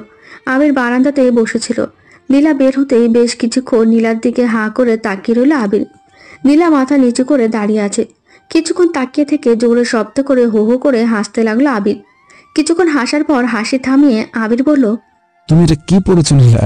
এটাকে শাড়ি পরা বলে নাকি কাপড় বেচানো বলে? আবিরের কথা শুনে নীলা ঠোঁট উল্টে রাগী গলায় বলল, আমি কি কখনো নিজে নিজে শাড়ি পরেছি নাকি? হ্যাঁ, আমি শাড়ি পরতে পারি না, তাই যেভাবে পেরেছি সেভাবে পরেই বেরিয়ে এসেছি। আগে কখনো শাড়ি পরলে পার্লার থেকে লোক এসে আমায় পরিয়ে দিয়ে যেত। নীলার কথা শুনে আরো কিছুক্ষণ হেসে নিয়ে আবির নীলার কাছে এগিয়ে গিয়ে নীলাকে আচমকাই কোলে তুলে নিল। নীলা চিৎকার দিতে চাইলে আবির চোখ গরম করে নীলার দিকে তাকালো। ভয়ে নীলা আর কিছু বলল না। নীলাকে কোলে নিয়ে গিয়ে রুমে নামিয়ে দিল আবির। তারপর নীলার দিকে তাকিয়ে নরম গলায় বলল, শাড়িটা খোলো নীলা। শাড়ি খুলবো মানে? কি বলতে চাও তুমি? আরে বাবা, তুমি যা যা ভাবছো তা নয়, তুমি শাড়িটা পরতে পারোনি, তাই শাড়িটা খোলো, আমি ঠিক করে পরিয়ে দিচ্ছি তোমায়। তুমি শাড়ি পরাতে পারো? আমি সব পারি। এখন কথা না বাড়িয়ে শাড়িটা খোলো তো দেখি। আর ভয় নেই, আমি কিছু দেখবো না। আর দেখলেই বাকি, আমি তো তোমার একমাত্র বর। কথাটা আস্তে করে বলল আবির। আবিরের কথা শুনে নীলা ভ্রু কুঁচকে বলল, কিছু বললে? কই কিছু বলিনি তো। নীলা আর কথা না বাড়িয়ে টাওয়াল দিয়ে নিজেকে ঢেকে শাড়িটা খুলে নিল। আবির অনেক যত্ন সহকারে শাড়িটা পরিয়ে দিল নীলাকে। নীলা অবাক চোখে সারাক্ষণ তাকিয়ে রইল আবিরের দিকে। শাড়ি পরানো শেষ হলে গম্ভীর গলায় আবির বলল, অনেক বেলা হয়ে যাচ্ছে, নামাজটা পড়ে নাও, আমি গোসল করে আসছি। কথাটা বলে আবির চলে যেতে নীলা পুরো রুমে গেটের চাবি খুঁজতে শুরু করলো। আবির গোসল করছে আর অতীতের কথাগুলো নিয়ে ভাবছে। এদিকে নীলা পুরো রুম তন্ন তন্ন করে চাবি খুঁজতে খুঁজতে হয়রান হয়ে গেল, কিন্তু চাবিটা রুমের কোথাও নেই। তখন নীলার খেয়াল হলো আবির তো বাইরে ছিল, তাহলে চাবিটা হয়তো বাইরে আছে। কথাটা মনে হতেই ছুটে বাইরে চলে এলো নীলা। বাইরে সব জায়গায় খুঁজতে খুঁজতে চাবিটা বারান্দার একপাশে বেড়ার সাথে গোজা অবস্থায় পেল নীলা। নীলার মুখে ফুটে উঠল বিজয়ের হাসি। নীলা চাবিটা নিয়ে দ্রুত এগিয়ে গেল গেটের কাছে। যত তাড়াতাড়ি সম্ভব নীলাকে পালাতে হবে এখান থেকে। তারপর তালা খুলতে ব্যস্ত হয়ে পড়ল নীলা। চাবি হাতে কখন থেকে তালা খোলার চেষ্টা করে যাচ্ছে নীলা, কিন্তু বজ্জার তালাটা কিছুতেই খুলছে না। এদিকে আবিরেরও ওয়াশরুম থেকে বের হওয়ার সময় হয়ে গেছে। অনেক চেষ্টার পর নীলা বুঝতে পারল এই তালার চাবি এটা নয়। শেষে ক্লান্ত হয়ে বারান্দায় চেয়ারে গিয়ে বসলো নীলা। এদিকে ক্ষুধায় অবস্থা খারাপ হয়ে যাচ্ছে ওর। ইস, কেন যে সকালে আবিরের উপর জেদ করে রুটিগুলো খেলো না, এটা ভেবেই যেন আরো বেশি ক্ষুধা লেগে যাচ্ছে নীলার। নীলা পেটে হাত দিয়ে ধরে মুখটাতে কুঁচকে বসে আছে। কি ব্যাপার প্রিয়তমা, তালা খুলতে না পেরে ক্ষুধা লেগে গেছে বুঝি? আবিরের কথা শুনে চমকে উঠল নীলা। দেখলো আবির গোসল করে মাথা মুছতে মুছতে ওয়াশরুম থেকে বাইরে বেরিয়ে ওর দিকে বাঁকা হেসে তাকিয়ে আছে। আবির একটা লুঙ্গি পরছে, শুধু গায়ে কোনো গেঞ্জি নেই। আবির উন্মুক্ত বুকের দিকে চোখ পড়তেই মাথা নিচু করে অন্যদিকে তাকালো নীলা। আবির নীলাকে পাশ কাটিয়ে রুমে চলে গেল। তারপর একটু পর বেরিয়ে এসে নীলার সামনে একটা প্যাকেট ধরে বলল, এই নিন ম্যাডাম, এই প্যাকেটে বিরিয়ানি রাখা আছে, খেয়ে আমায় উদ্ধার করেন আর তাড়াতাড়ি নামাজটা পড়ে নেন। আবিরের হাতে বিরিয়ানির প্যাকেট দেখে খুশিতে আত্মহারা হয়ে গেল নীলা। নীলার এখন ইচ্ছে করছে লাফিয়ে উঠে আবিরকে কিস করতে, কিন্তু নীলা সেটা কখনোই করবে না। তাই আবিরের হাত থেকে বিরিয়ানির প্যাকেটটা ছো মেরে নিয়ে তাড়াতাড়ি প্যাকেটটা খুলে খেতে শুরু করলো। নীলার এভাবে খাওয়া দেখে মুচকি হাসলো আবির। তারপর রুমে গিয়ে সাদা রঙের একটা পাঞ্জাবি পরে নামাজে দাঁড়ালো। নামাজ শেষ করে নীলার জন্য অনেক দোয়া করলো আবির। নীলাকে যেন সঠিক পথে ফিরিয়ে আনতে পারে, তার জন্য আল্লাহর নিকট সাহায্য প্রার্থনা করলো। মোনাজাত শেষে জায়নামাজে তুলে রেখে বাইরে এসে আবির দেখলো নীলা বিরিয়ানি খেয়ে শেষ করে চেয়ারের ওপরই ঘুমিয়ে পড়েছে, আর নীলার আঁচলটা সরে গিয়ে নিচে পড়ে আছে। নীলার এভাবে ঘুম দেখে আবিরের আর ডাকতে ইচ্ছে করলো না, তাই নীলার আঁচলটা ঠিক করে দিয়ে নীলাকে চেয়ার থেকে কোলে নিয়ে রুমে গিয়ে বিছানায় শুইয়ে দিল। তারপর নিচে চলে গেল জানালার পাশে। জানালা দিয়ে খুব সুন্দর বাইরের প্রকৃতি দেখা যায়। অনেক বড় সবুজ শ্যামল কাঁচা ধানের মাঠ। মাঠের ওই প্রান্তেই রয়েছে আখ আর ভুট্টার বাগান। অনেক কৃষক কাজ করছে সেই মাঠে। অনেক দূরে দেখা যায় কিছু ছোট ছোট বাড়িঘর। এক কথায় যাকে বলে অপরূপ প্রাকৃতিক সুদৃশ্য। কিন্তু আবিরের মন এখন সেদিকে নেই। আবির তার নীলার চিন্তায় মগ্ন। বেশ কিছুক্ষণ জানলার ধারে দাঁড়িয়ে থেকে জানালা আটকে দিয়ে নীলার পাশে এসে বসলো আবির। তারপর কিছুক্ষণ নীলার দিকে তাকিয়ে থেকে নীলাকে জড়িয়ে ধরে নিজেও ঘুমিয়ে পড়ল। বাইরে কিছু বাচ্চা ছেলে মেয়েদের চিৎকার চেঁচামেচির শব্দে ঘুম ভাঙল নীলার। গ্রামের বাড়ির এই একটা সমস্যা, দিনের বেলায় গ্রামের সব বাচ্চা ছেলেমেয়েরা অবাধে ঘুরে বেড়ায় আর চিৎকার চেঁচামেচি করে। ঘুম ভাঙতে নিজেকে আবিরের বুকে আবিষ্কার করলো নীলা। আবির ওকে শক্ত করে নিজের বুকে জড়িয়ে ধরে ঘুমিয়ে আছে, যেন ছেড়ে দিলেই হারিয়ে যাবে। আবিরের এতটা কাছে থেকে কেমন একটা ভালো লাগা কাজ করছে নীলার মনে। আবিরের ঘুমন্ত মুখটা বড় নিষ্পাপ লাগছে দেখতে। নীলা বেশ কিছুক্ষণ আবিরের দিকে তাকিয়ে আছে এক নজরে। হঠাৎ নীলাকে অবাক করে দিয়ে ঘুমন্ত আবির চোখ বন্ধ রেখেই বলে উঠল, এভাবে তাকিয়ে থেকো না, নজর লেগে যাবে, নইলে উল্টাপাল্টা কিছু করে বসলে দোষ দিতে পারবে না আমায়। আবিরের কথা শুনে বড় বড় করে তাকালো নীলা। তো তুমি তুমি ঘুমাওনি? নীলার কথা শুনে নীলাকে আরো একটু শক্ত করে জড়িয়ে ধরে আবির বলল, ঘুমাতে আর দিলে কই? নতুন বিয়ে করা সুন্দরী বউ এভাবে আষ্টে পিষ্টে জড়িয়ে ধরে শুয়ে থাকলে বুঝি ঘুম আসে চোখে? আবিরের কথা শুনে রাগ উঠে গেল নীলা। বজ্জাত ছেলে বলে কি, আমি নাকি ওকে জড়িয়ে ধরে শুয়েছি? মনে মনে কথাগুলো ভেবেই আবিরের বুক থেকে উঠে যেতে নিল নীলা। অমনি আবির নীলার আঁচল টেনে ধরে বলল, আসরের ওয়াক্ত আসার আরো একটু দেরি আছে, এখন জোহরের নামাজটা পড়ে নাও জলদি, আমার দ্বিতীয়বার যেন আর নামাজের কথা বলতে না হয়। কথাগুলো বলে নীলার আঁচলটা ছেড়ে দিল আবির। নীলাও কোনো কথা না বলে বাধ্য মেয়ের মতো গিয়ে অজু করে নামাজ পড়ে নিল, কারণ এছাড়া নীলার আর কোনো উপায় নেই। নীলার নামাজ পড়া শেষ হতেই আবির বলল, এখন চুলার পাড়ে গিয়ে আমার জন্য একটু কিছু বানিয়ে আনো, খুব ক্ষুধা লেগেছে। আবিরের কথা শুনে সাপের মতো ফোঁস করে উঠল নীলা। ফাট, তোমার কি মাথা খারাপ হয়েছে আবির? আমি এই নীলা কিনা চুলায় রান্না করব? Impossible, just impossible. Oh hello, ইম্পসিবলকে কিভাবে পসিবল করতে হয় তা না এই আবির ভালোভাবে জানে। তুমি ভালোই ভালো যাবে নাকি তোমায় আমি রাগী লোকটা দেখাবো? তুমি যাই করো না কেন আবির, আমার পক্ষে চুলায় রান্না করা সম্ভব নয়। আর শুধু চুলায় কেন, আমি কোনো কিছুতেই রান্না করতে পারবো না, জাস্ট ইম্পসিবল। নীলার কথা শুনে পাঞ্জাবির হাতা ফোল্ড করতে করতে আবির বলল, ওকে সুইটহার্ট, যেমন তোমার ইচ্ছে। কথাটা বলে নীলার কাছে এসে নীলার কোমর জড়িয়ে ধরল আবির। তারপর নীলার কানের কাছে মুখ নিয়ে বলল, যেহেতু তুমি আমায় কিছু বানিয়ে দিবে না খাবার জন্যে, সেহেতু আমি তোমাকেই খাবো। ক্ষুধা ক্ষুধা লেগেছে তো? আবিরের কথা শুনে নীলার বড় বড় করে তাকিয়ে তুতলিয়ে বলল, আমায় খাবে খাবে মানে? তো তুমি কি রাক্ষস নাকি যে মানুষ খাবে? আমি মানুষ খাবো তোমায় কে বলো নীলা? আমি তো আমার বউকে খাবো, আমার গোলো গোলো নাদুস নাদুস আদরের বউটাকে। দেখো দেখো আবির, আমি কিন্তু চিৎকার করব। তুমি তুমি সত্যি একজন রাক্ষস হয়ে গেছো। সে তুমি আমায় যাই বলো সুইটহার্ট, আমি তো তোমায় আজকে খাবই। তোমার গোলুমুলু গাল দুটো দেখেই কেমন ক্ষুধা লেগে যাচ্ছে আমার, মনে হয় খুব ইয়াম্মি লাগবে। আবিরের কথা শুনে এবার ভয়ে গলা শুকিয়ে গেল নীলার। তার উপর আবির কেমন করে তাকিয়ে নীলার গালের দিকে এগিয়ে আসছে, এটা দেখে নীলা একটা চিৎকার দিল। আমি রান্না করবো আবির, তুমি যা বলবে আমি তাই করব। প্লিজ আমায় খেও না। চোখ বন্ধ করে কথাগুলো বলল নীলা। আবির নীলার অবস্থা দেখে মুচকি হাসলো।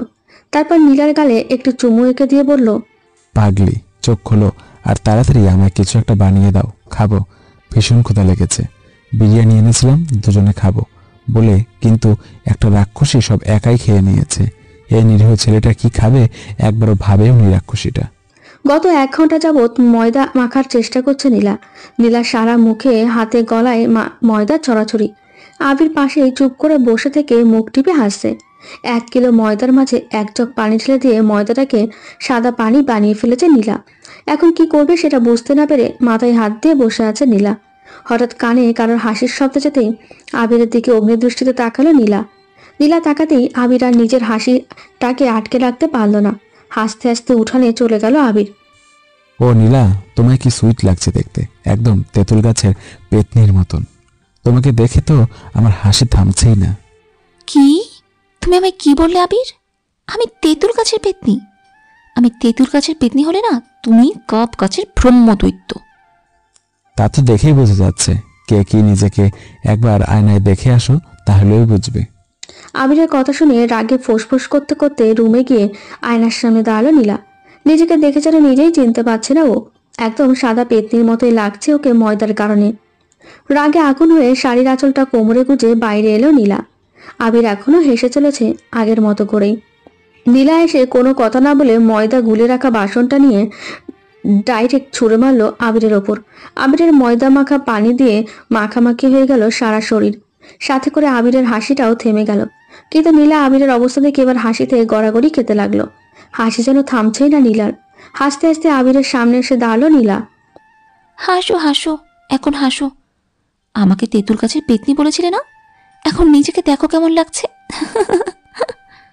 নীলার কথা শুনে আর হাসি দেখে আবির এক ঝটকে নীলাকে নিজের বুকে নিয়ে নিল। আবিরের শরীরের ময়দা মাখা নীলার শরীরের সাথেও লেগে গেল। সাথে করে নীলার হাসিও থেমে গেল। কি হলো সুইটহার্ট, হাসি থামলো কেন? হাসো, বেশি করে হাসো। তোমাকে দিয়ে যেহেতু কোনো কাজ হবে না, তুমি একটা অকর্মার ঢেকি, তখন তোমার কাছ থেকে খাবার পাওয়ার আশা করাটাই বৃথা। খোদায় ইচ্ছে তো করছে তোমাকে চিবিয়ে খেয়ে ফেলি। তুমি আমায় কি বললে আবির? আমি অকর্মার ঠিকই? আমাকে খেয়ে ফেলতে ইচ্ছে করছে তোমার? তো এতই যখন অপছন্দ করো তুমি আমায়, তাহলে আমায় এখানে জোর করে ধরে রেখেছো কেন? মুক্তি দাও আমায়। তোমাকে জাস্ট অসহ্য লাগে আমার আবির, অসহ্য। নীলার মুখে কথাগুলো শুনতে নীলাকে ছেড়ে নীলার গালে সজোরে একটা থাপ্পড় মেরে দিল আবির। তারপর নীলার গাল শক্ত করে চেপে ধরে বলল, হ্যাঁ, ঠিক ভেবেছিস তুই নীলা। আমি তোকে অপছন্দ করি, ভালোবাসি না আমি তোকে। তোকে আমি শুধু ঘৃণা করি নীলা, ঘৃণা করি আমি। কিন্তু তবুও তোকে আমি আটকে রেখেছি, কেন জানিস? কারণ আমার জীবনের সুখগুলো তুই যেভাবে কেড়ে নিয়েছিস, ঠিক সেইভাবেই তোর জীবনটা বিষিয়ে তুলবো আমি। তুই আমার জীবনের সব কিছু কেড়ে নিয়েছিস, আমিও কেড়ে নিয়েছি তোর স্বাধীনতা।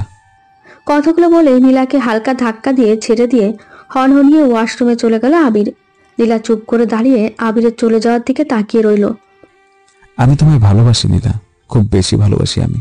কিন্তু একই সাথে আমি তোমাকে ঘৃণাও করি। পৃথিবীতে আমার ঘৃণা ও ভালোবাসা দুটো একসাথে পাওয়ার যোগ্য যদি কেউ থাকে, তাহলে সেটা তুমি নীলা, তুমি, আর কেউ নয়। তুমি আমার কাছ থেকে আমার মাথার উপরে ছাদের মতন আমার বাবাকে কেড়ে নিয়েছো, আমাকে জেল খাটতে বাধ্য করেছো। বিনা দোষে পুরো কলেজের সামনে আমায় তুমি চোর বানিয়ে ছেড়েছো নীলা। তোমাকে তো আমি এত সহজে ছাড়বো না। ধীরে ধীরে কষ্ট দিয়ে মারবো তোমায় আমি, তবে সেই কষ্টের মাঝেও মিশে থাকবে তোমার প্রতি আমার ভালোবাসা। তোমাকে আমি ভালো ও সঠিক পথে আনবই আনবো। ওয়াশরুমের শাওয়ারের নিচে দাঁড়িয়ে কথাগুলো ভাবছিল আবির, আর নীরবে চোখের জল ফেলছিল। একটু পর ওয়াশরুম থেকে বের হতেই নীলা আবিরকে এক নজর দেখার সাথে সাথে জোরে একটা চিৎকার দিয়ে নিজের মুখ ঢেকে অন্যদিকে ঘুরে দাঁড়ালো। আম্মা, আমি কিছু দেখিনি। এই মেয়ে, এমন সারের মতন চিৎকার করছো কেন? আর কি দেখোনি তুমি? কেমন ছেলে মানুষ তুমি আবির! একটা মেয়ের সামনে শুধু টাওয়েল পরে বাইরে আসতে লজ্জা করে না তোমার? ছি ছি ছি, আমি কিছু দেখিনি। এ বাবা, তোমার আবার লজ্জা হচ্ছে নীলা, যে তুমি লজ্জায় মুখে ঢেকে অন্যদিকে ঘুরে দাঁড়িয়ে আছো? যে মেয়ে কিনা বান্ধবীদের সাথে বাজি ধরে একটা সাধারণ ছেলের সাথে প্রেমের নাটক করে তার জীবন নষ্ট করে দিতে পারে, তার আবার লজ্জাও থাকে? সত্যি আমায় হাসালে তুমি। কথাগুলো কঠিন গলায় বলে নীলাকে পাশ কাটিয়ে চলে গেল আবির। আবিরের কথাগুলো কেন জানি নীলার গায়ে কাটার মতো বিচ্ছে। নীলা ভেবেছিল আবির ওর কাছে এসে বলবে, তুমি তো আমার বউ, আর বউয়ের সামনে এভাবে আসলে ক্ষতি কি? কিন্তু আবির তেমন কিছুই বলল না। হঠাৎ নীলা খেয়াল করলো ওর চোখ থেকে এক ফোঁটা পানি গড়িয়ে পড়লো নিচে। নীলা চোখের পানিটা তাড়াতাড়ি মুছে ফেললো। একটু পর আবির একটি ট্রাউজার আর একটি হাফ হাতা গেঞ্জি পরে আসলো নীলার সামনে। আবিরের ওয়াশরুম থেকে বের হওয়ার আগেই নীলা শাড়ি বদলে একটা সুন্নতি জামা পরে নিয়েছে। নীলা, আমার সাথে এসো। কোথায় যাব? কোথায় আবার? রান্নাঘরে যাবে। আজকে প্রথম, তাই আমি তোমায় রান্না করে দেখিয়ে দিব, আর তুমি শিখে নেবে। কাল থেকে কিন্তু তোমাকে সব করতে হবে। আবিরের কথার কোনো উত্তর দিল না নীলা। আবিরের পিছু পিছু রান্নাঘরে চলে গেল। আবির একটি হাঁড়িতে পরিমাণ মতো চাউল দিয়ে 3টা ধোয়া দিল। তারপর আঙুল দিয়ে পানি মেপে নীলাকে বুঝিয়ে দিল কি করে ভাতের পানি মেপে দিতে হয়। তারপর ভাতের হাঁড়িটা চুলোয় দিয়ে পাশে থেকে পাতলা শুকনো লাকড়িগুলো নিয়ে চুলোর মাঝে দিয়ে কয়েকটা শুকনো শোলার সাথে আগুন লাগিয়ে চুলো জ্বালিয়ে দিল, আর সবকিছু নীলাকে বুঝিয়ে দিল। নীলা মনোযোগ দিয়ে সবটা ভালো করে দেখে নিল। ভাত হয়ে এলে চুলার আগুন নিভিয়ে দিল আবির। তারপর বলল, এরপর আর আগুন জ্বলতে দিলে ভাতটা পুড়ে যাবে, তাই আগুন জ্বলতে দিলাম না। একটু পর ভাত নামিয়ে তারপর তোমায় ডিম ভাজতে শেখাবো। আবিরের কথা শুনে নীলা মাথা নাড়িয়ে সায় দিল। তারপর ভাত হয়ে গেলে আবির ভাতের হাঁড়িটা নামিয়ে রেখে আরেকটা হাঁড়িতে কয়েকটা আলু সেদ্ধ দিল।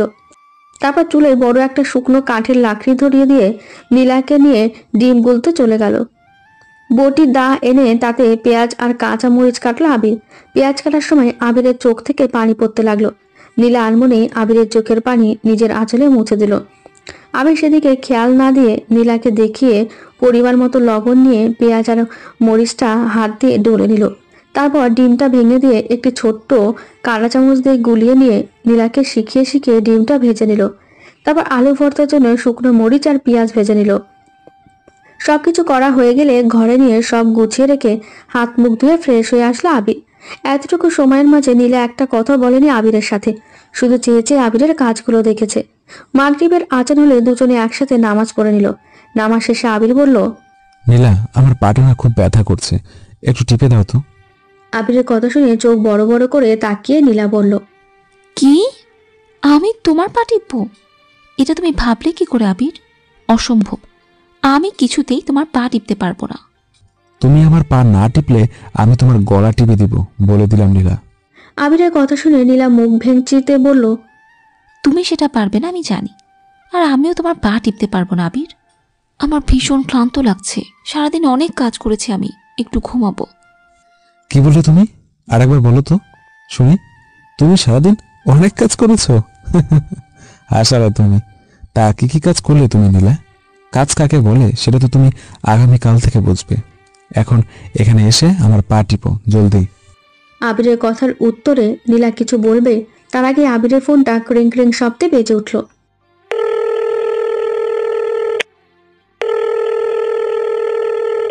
আসসালামু আলাইকুম, কেমন আছেন আঙ্কেল? ও সরি বাবা, কেমন আছেন আপনি? আর ভুল হবে না। জি আলহামদুলিল্লাহ ভালো আছি, আর নীলাও অনেক ভালো আছে। আপনি একদম চিন্তা করবেন না বাবা। আসলে বাবা, আমি তো অফিস থেকে আর ছুটি নিতে পারবো না, তাই নীলাকে নিয়ে একটি সুন্দর জায়গায় বেড়াতে এসেছি। ছুটি শেষ হলেই ফিরে যাব। জি আচ্ছা বাবা, ভালো থাকবেন। এখন তাহলে রাখছি, আল্লাহ হাফেজ। ফোন কেটে দিয়ে নীলার দিকে তাকিয়ে দেখলো নীলা ভ্রু কুঁচকে ওর দিকে তাকিয়ে আছে।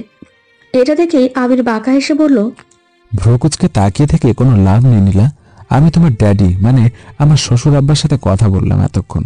আবিরের কথা শুনে নীলা বড় বড় চোখ করে চিৎকার দিয়ে বলে উঠল, কি? আমার ড্যাডি ফোন করেছিল? আমি তো বুঝতেই পারিনি। আবির প্লিজ ফোনটা আমায় দাও, আমি ড্যাডির সাথে কথা বলবো, প্লিজ দাও ফোনটা। কথাগুলো বলে নীলা আবিরের কাছে এগিয়ে এসে ফোনটা ধরতে নিল। সাথে সাথে আবির ফোনটাকে দূরে সরিয়ে ফেলল, আর নীলা আবিরের বুকের ওপর পড়ে গেল। আবির নীলার কোমর জড়িয়ে ধরে বলল, ও সুইটহার্ট, এমন হঠাৎ আমার বুকের মাঝে এসে আমার জড়িয়ে ধরতে তোমার খুব ভালো লাগে বুঝি, কিন্তু একটু বলে কয়ে তো আসবে। এভাবে বুকের উপর আছড়ে পড়লে তো তোমার ভারে আমার বুকের হাড়গুলো সব ভেঙে যাবে বলো। আবিরের কথা শুনে নিজেকে আবিরের থেকে ছাড়িয়ে নেওয়ার বৃথা চেষ্টা করতে করতে নীলা বলল, একদম ফালতু কথা বলবেন আবির। আমি তোমার ফোনটা নিতে গিয়েছিলাম তোমায় জড়িয়ে ধরতে না, বরং তুমি আমায় জড়িয়ে ধরে আছো। আর আমি মোটেও ভারী নই, একদম স্লিম। হ্যাঁ, সে তো দেখতেই পাচ্ছি, তুমি তো এখনো আমার জাপটে ধরে আছো। ইস, লজ্জা বলতে তো কোনো জিনিসই নেই তোমার মাঝে। অবশ্য থাকবেই বা কি করে, তুমি তো বড় লোকের দেমাগি মেয়ে। টাকার গরমে মানুষকে মানুষ বলেই গণ্য করো না, আর অহংকারের আগুনে নিজের লজ্জা শরমকেও পুড়িয়ে ফেলেছ। তোমার মতো মেয়েকে ভালোবাসা যায় না, শুধু ঘৃণা করা যায় নীলা, ঘৃণা। কথাগুলো বলে নীলাকে ছেড়ে দিল আবির। আবিরের কথা শুনে নীলা একদম স্তব্ধ হয়ে গেল। আবিরের প্রতিটি কথা যেন সূচের মতো বিচ্ছে নীলার গায়ে। নীলা ভুলে গেল ওর ড্যাডির ফোনের কথা। নীলাকে কথাগুলো বলেই আবির বাইরে চলে গেল। তারপর খোলা উঠানে দাঁড়িয়ে আকাশের দিকে তাকিয়ে একটা দীর্ঘশ্বাস ছেড়ে মনে মনে বলল, কেন নীলা, কেন কেন যতবারই আমি তোমার ভালোবাসতে চাই ততবারই তুমি তোমার আচরণে আমার পুরনো স্মৃতিগুলো মনে করিয়ে দাও। তোমার প্রতি ঘৃণা তৈরি হয় তখন আমার মনে। আমি আর সহ্য করতে পারি না তোমায়। তুমি যে আমার জীবন থেকে সবকিছু কেড়ে নিয়েছো নীলা, সবকিছু। কতগুলো ভাবতেই দুফোঁটা পানি গড়িয়ে পড়ল আবিরের চোখ থেকে। সকাল 9টা, সামনে এক বালতি কাপড় চোপড় নিয়ে মাথায় হাত দিয়ে বসে আছে নীলা। সকালে আবির ওকে ঘুম থেকে টেনে তোলার পর 1 মিনিটের জন্য শান্তিতে থাকতে দেয়নি। একটা না একটা কাজ করিয়ে চলেছে একাধারে। সকালে নীলা ভাত, বেগুন ভর্তা আর ডিম ভাজি করেছে। যদিও এগুলো করতে আবির ওকে হাতে হাতে শিখিয়ে করিয়েছে, তবুও হাতে বেশ কয়েক জায়গায় পুড়ে গেছে নীলার। তারপর সকালের খাওয়া দাওয়া শেষ হতেই অনেকগুলো কাপড় চোপড় এনে ভিজিয়ে দিয়েছে আবির, আর বলেছে 30 মিনিটের মাঝে সব কাপড় কেচে শুকাতে দিতে। নীলা কখনো এসব কাজ করেনি। এইটুকু কাজ করাতেই যেন জান বেরিয়ে যাচ্ছে ওর। আবিরকে কিছু বলারও সাহস পাচ্ছে না নীলা। একটুতেই আবির লাঠি হাতে এগিয়ে আসে নীলাকে মারার জন্য। তাই কোনো উপায় না পেয়ে মুখ বুজে সব কাজ করে যাচ্ছে নীলা। নীলা 2 পা দুদিকে দিয়ে এমনভাবে কাপড় কাচ্ছে যেন কাপড়গুলো ব্যথা পাবে। তখনই আবির লাঠি হাতে নীলার সামনে এসে দাঁড়ানো।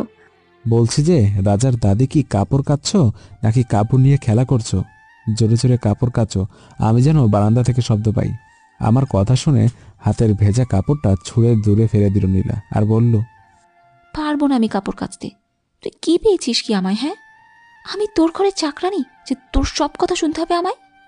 আমায় ফোন দে, আমি এক্ষুনি ড্যাডিকে ফোন করে সব বলে দেব, পুলিশে দেব তোকে আমি। তুই আমাকে, এই নীলাকে নিজের চাকরানি করে রেখেছিস। এর প্রতিশোধ তোর জন্য খুব ভয়ানক হবে আবির, খুব ভয়ানক। আমাকে কেন এত কষ্ট দিচ্ছিস তুই আবির? কেন? তোর সব কিছু কেড়ে নিব আমি। কথাগুলো বলার সময় রাগে থরথর করে কাঁপছিল নীলা। আবির নীলার কথাগুলো শুনে নীলার হাত ধরে টেনে বাথরুম থেকে বাইরে নিয়ে আসলো। তারপর নীলার গালে সজোরে একটা থাপ্পড় বসিয়ে দিল আবির। আবিরের হাতে থাপ্পড় খেয়ে মাটিতে মুখ থুবড়ে পড়ল নীলা। আবির দৌড়ে গিয়ে নীলার হাত ধরে টেনে তুলে দাঁতে দাঁত চেপে বলল, কিসের ভয় দেখাস তুই আমায়? কিসের? কি শাস্তি দিবি আমায়? তুই কি বাকি রেখেছিস? আর জানতে চাস তোকে কেন এমন করে কষ্ট দিয়েছি আমি? এটাকে কোনো কষ্টই বলে না নীলা, বরং তোকে আমি গরিবের সংসার কি সেটা শেখাচ্ছি। কিন্তু তুই কি জানিস তুই বিনা দোষে আমার কত বড় ক্ষতি করেছিস? আমার জীবন থেকে সব সুখ, হাসি, খুশি কেড়ে নিয়েছিস তুই নীলা। শুধু তুই যখন আমার জীবনে মিথ্যা ভালোবাসা নিয়ে এসেছিলি, তখন তোকে আমি আমার জন্য আল্লাহর আশীর্বাদ ভেবেছিলাম। কিন্তু আমি ভুল ছিলাম, চরম আকারে ভুল ছিলাম আমি।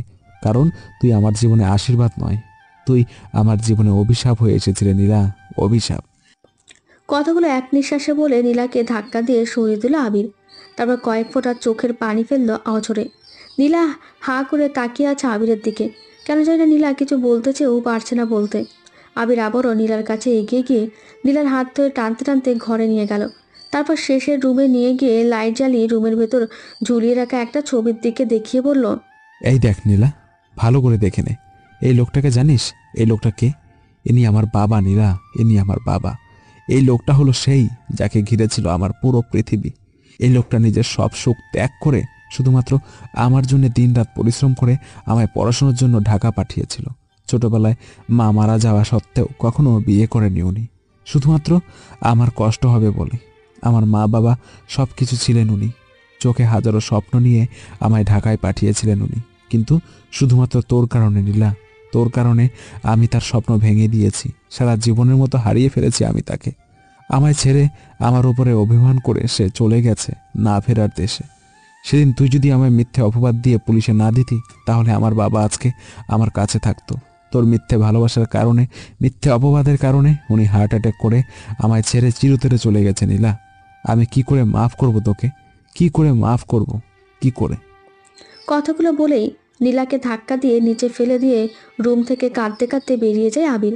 নীলাও নিজের ভুলগুলো বুঝতে পেরে ফ্লোরে বসে কাঁদতে থাকে। ফ্লোরে বসে থেকে বেশ কিছুক্ষণ কান্না করার পর বাইরে বেরিয়ে আসে নীলা। তারপর আবিরকে সব জায়গায় খুঁজতে থাকে, কিন্তু আবির বাসায় কোথাও নেই। নীলা বুঝতে পারে হয়তো আবির রাগের কারণে গেট লাগিয়ে দিয়ে বাইরে চলে গেছে। তাই নীলা গিয়ে বারান্দায় রাখা চেয়ারে বসে পড়ে। বেশ কিছুক্ষণ বারান্দায় বসে থাকার পর হঠাৎ মুষলধারায় বৃষ্টি শুরু হয়। নীলা বৃষ্টি থেকে নিজেকে সামলে রাখতে পারে না। উঠোনে নেমে ইচ্ছে মতো বৃষ্টিতে ভেজে নীলা। এভাবে কেটে যায় প্রায় 2 ঘন্টা। এর মাঝে আবির চলে আসে বাড়িতে। গেট খুলে বাসার মধ্যে ঢুকতে দেখতে পায় নিচে ভেজা শরীরে পড়ে আছে নীলা। নীলাকে নিচে পড়ে থাকতে দেখে ভয় পেয়ে যায় আবির। দৌড়া নীলার কাছে গিয়ে নীলাকে ডাকতে শুরু করে।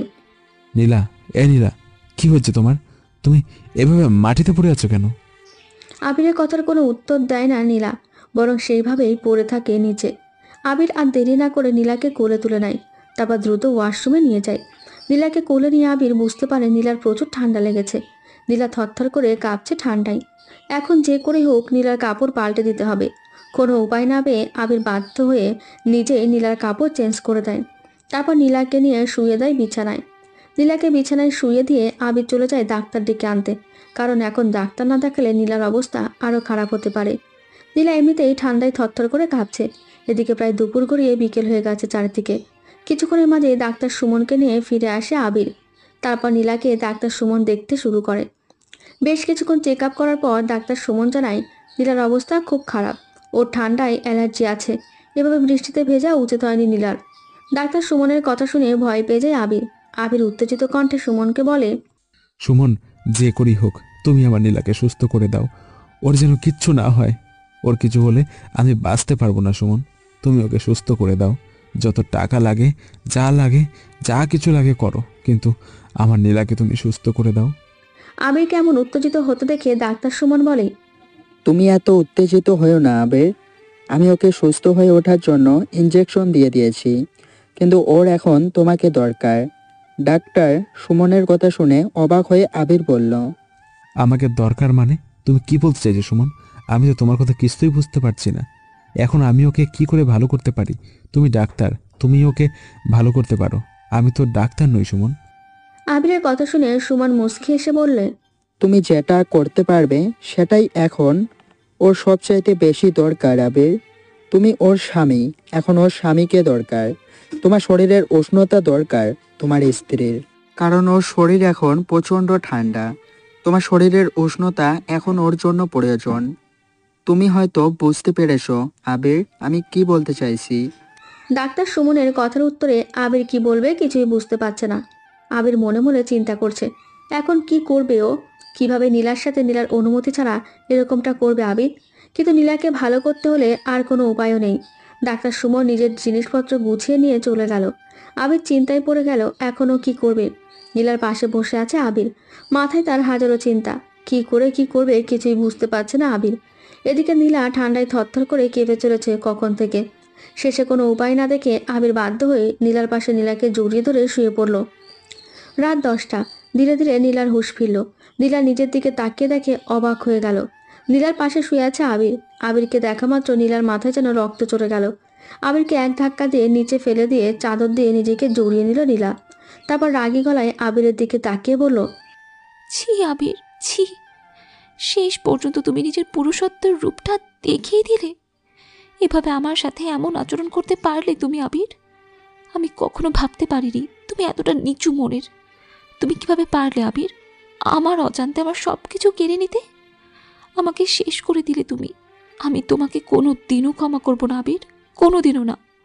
তুমি খুব খারাপ একটা ছেলে, খুবই খারাপ তুমি আবির। আমার অসুস্থতার সুযোগ তুমি এভাবে কাজে লাগাবে কখনোই ভাবিনি আমি। তুমি আমাকে বলেছিলে না আমি তোমার জীবন নষ্ট করেছি, আজ আমি বলছি তুমি আমার জীবন নষ্ট করেছো আবির। তুমি বেরিয়ে যাও আমার সামনে থেকে, আমি তোমার মুখটাও দেখতে চাই না। এক নিঃশ্বাসে কথাগুলো বলে থামল নীলা। কথাগুলো বলার সময় নীলার চোখ থেকে অঝরে পানি গড়িয়ে পড়তে লাগলো। আবির নিচ থেকে উঠে দাঁড়িয়ে নীলার কাছে এসে বলল, প্লিজ আমার কথাটা শোনো নীলা, তুমি আমাকে ভুল বুঝছো। আমি যেটা করেছি তোমার ভালোর জন্য করেছি। প্লিজ নীলা, একবার আমার কথাটা শোনো, শান্ত হও তুমি। এভাবে রাগারাগি করো না, তোমার শরীর অনেক খারাপ। শরীর খারাপ বলে তো এই সুযোগটা তুমি কাজে লাগিয়েছো আবির। আমি তোমার কোনো কথা শুনতে চাই না। আমি তোমাকে ঘৃণা করি, তুমি চলে যাও আমার চোখের সামনে থেকে। I just hate you Abir, I just hate you. Abir বুঝতে পারলো এখন নীলাকে কোনো কথা বলে লাভ হবে না, কারণ নীলা এখন প্রচণ্ড পরিমাণে রেগে আছে আর ওর শরীর খুব খারাপ। যে কারণে আর কোনো কিছু না বলে সেখান থেকে চুপচাপ ওয়াশরুমে চলে গেল আবির। আর নীলা সেখানে খাটের ওপর বসে কান্না করতে লাগলো অযথরায়। পরের দিন সকালে নীলা চুপচাপ বসে আছে জানালার ধারে। আবির নিজের হাতে রান্না করে নিয়ে এসে নীলাকে ডেকে বলল, নীলা, আমার সাথে এসো, কিছু খাবে। কালকে থেকে তুমি কিচ্ছু খাওনি, আমার শরীর অনেক অসুস্থ, দয়া করে খাবারটা খেয়ে নাও। না খেয়ে থাকলে তুমি আরও বেশি অসুস্থ হয়ে পড়বে। আমি সুস্থ থাকি বা অসুস্থ থাকি, আমি মরে গেলেও বা তোমার কি? চলে যাও তুমি আমার চোখের সামনে থেকে। আমার তোমাকে জাস্ট অসহ্য লাগছে আবির, আমায় প্লিজ মুক্তি দাও। তোমাকে আর ভালো লাগছে না আমার। তুমি আমার জীবনটা শেষ করে দিয়েছো, আমার সব কিছু শেষ করে দিয়েছো তুমি। কাল তুমি আমার সাথে আমার অনুমতি ছাড়া তুমি কি করে করতে পারলে এমনটা আবির? নীলার কথা শুনে এবার রাগ উঠে গেল আবিরের। আবির নীলার চুলের মুঠি ধরে বলল, এই মেয়ে, আমি কি করেছি? কেন তো রাগ করছিস তুই আমার সাথে? আমি যেটা করছি তোর ভালোর জন্যই করছি, সেটা তোর না জানলেও চলবে। এখন ভালো মানুষের মতো আমার সাথে এসে খাবারটা খেয়ে নে, নইলে আমার খারাপ রূপটা দেখতে হবে তোকে। ভালোভাবে কথা বলছি তো গায়ে লাগছে না, তাই না? আর আমি কাল যেটা করেছি সেটা তোকে অনেক আগেই করার দরকার ছিল। তোর মতো মেয়েকে ছাড় দিয়ে ভুল করেছি আমি। আমি তোর স্বামী, মনে রাখবি। আমি কোনো ভিন পুরুষ নই যে তুই আমাকে গালাগালি দিবি। ভালো চাস তো ভালোভাবে আমার সাথে আয়, খাবারটা খেয়ে নে। আবিরের রাগ দেখে এবার ভয় পেয়ে গেল নীলা। ভালোই ভালোই আবিরের সাথে গিয়ে খাবারটা খেয়ে নিল। আবির নীলার অবস্থা দেখে মুচকি হাসলে মনে মনে। তারপর নীলার খাওয়া হলে বাসন কোসন পরিষ্কার করে ফেললো আবির। পেরিয়ে গেছে 2টি মাস। এই 2 মাসে নীলা অনেকটাই বদলে গেছে। এখন আবিরের সব কথা মেনে চলে। আবিরের কোনো কিছুই বলতে হয় না নীলাকে। 5 ওয়াক্ত নামাজ পড়ে, বাসায় সব কাজকর্ম নিজে থেকেই করে। কিন্তু নীলার মন বোঝা বড় কঠিন। আবির এখনও জানে না নীলা আদৌ ভালো হয়েছে নাকি শুধু আবিরের ভয়ে এসব করছে। 2 মাস আগে সেদিনের পর আর কোনো ফিজিক্যাল সম্পর্ক গড়ে ওঠেনি ওদের মাঝে। ওরা সবসময় আলাদা বিছানায় আলাদাভাবেই থাকে। আবির ইচ্ছা করে আর কখনোই নীলার কাছে যায়নি। নীলা আবিরকে কখনো কাছে ডাকেনি। দুজন একই বাড়িতে থেকেও যেন আলাদা 2টি মানুষ ওরা। নীলা চুলার পাড়ে বসে থেকে সকালে নাস্তা বানাচ্ছে, আর আবির বারান্দায় বসে বসে খবরের কাগজ পড়ছে। আবিরের হঠাৎ কি যেন হলো। আবির নীলার দিকে তাকিয়ে মুচকে এসে বলল, নীলা, তুমি কি তোমার বাবার বাসায় যেতে চাও?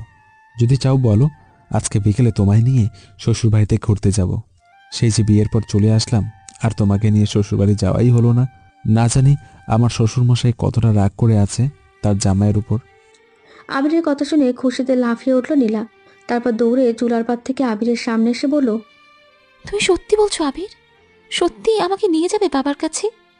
ইস, কতদিন হলো বাবার বাসায় যাইনি। প্লিজ দুষ্টুমি না করে আমাকে নিয়ে চলো প্লিজ। আমি বাবার কাছে যেতে চাই, আমাকে নিয়ে চলো। আমার এখানে দম বন্ধ হয়ে আসছে আবির। সে কবে থেকে একটানা এখানে পড়ে আছি, আর ভালো লাগে না আমার। আমাকে নিয়ে চলো, আমি দম বন্ধ হয়ে কখন মারা যাব হয়তো আর এখানে থাকলে। নীলার কথা শুনে মুচকে এসে আবির বলল, আচ্ছা ঠিক আছে, তুমি বিকেলবেলা রেডি হয়ে থেকো, আমি তোমাকে নিয়ে যাব নীলা। আবিরের কথা শুনে নাচতে নাচতে চলে গেল নীলা। ওর যেন খুশিতে আর সইছে না কোনো কিছুই। নীলা চলে গেলে আবির মনে মনে বলল, আমি চাই না তোমাকে আটকে রাখতে। দেখতে চাই আমি তুমি কি আদৌ ভালো হয়েছো, নাকি এগুলো সবই তোমার নাটক? আমার ভয়ে আমি তোমাকে তোমার বাবার বাড়ি নিয়ে গিয়ে পরীক্ষা করতে চাই। তুমি যদি ভালো হয়ে থাকো তাহলে তো ভালো, আর যদি ভালো না হয়ে থাকো তাহলে আমি তোমার জীবন থেকে সারা জীবনের জন্য হারিয়ে যাব নীলা। আর কোনোদিনও তোমার সামনে আসবো না আমি। তুমি তোমার মতো করে বাঁচো, আমি আমার মতো। তবে মনে রেখো, সারা জীবন আমি শুধু তোমারই থাকবো নীলা। আমি তোমাকে প্রচণ্ড ভালোবাসি, খুব ভালোবাসি আমি তোমায় নীলা। তা হয়তো আর বলা হবে না কখনো।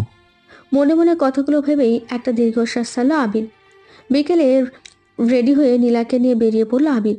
উদ্দেশ্য নীলাদের বাড়ি। বাসা থেকে বেরোতেই যেন নিজেকে ডানামেলা মুক্ত পাখি ভাবতে লাগলো নীলা। কোনো দিকে কোনো খেয়ালই নেই নীলার। নীলা এখন একটা চিন্তায় আছে, কখন নিজের বাসায় গিয়ে পৌঁছবেও। এদিকে আবির মন খারাপ করে বসে আছে গাড়ির মধ্যে। আবিরের মনটা আজকে ভীষণ খারাপ। ওর মনে হচ্ছে যেন নিজের কলিজাটা ছিঁড়ে যাচ্ছে কষ্টের। ও সবসময় একটা টেনশনে পড়ে যাচ্ছে। নীলা কি আদৌ ওর কাছে আবার ফিরে আসবে, নাকি এভাবে সারা জীবনের মতো বিচ্ছেদ ঘটবে আজকে ওদের মাঝে?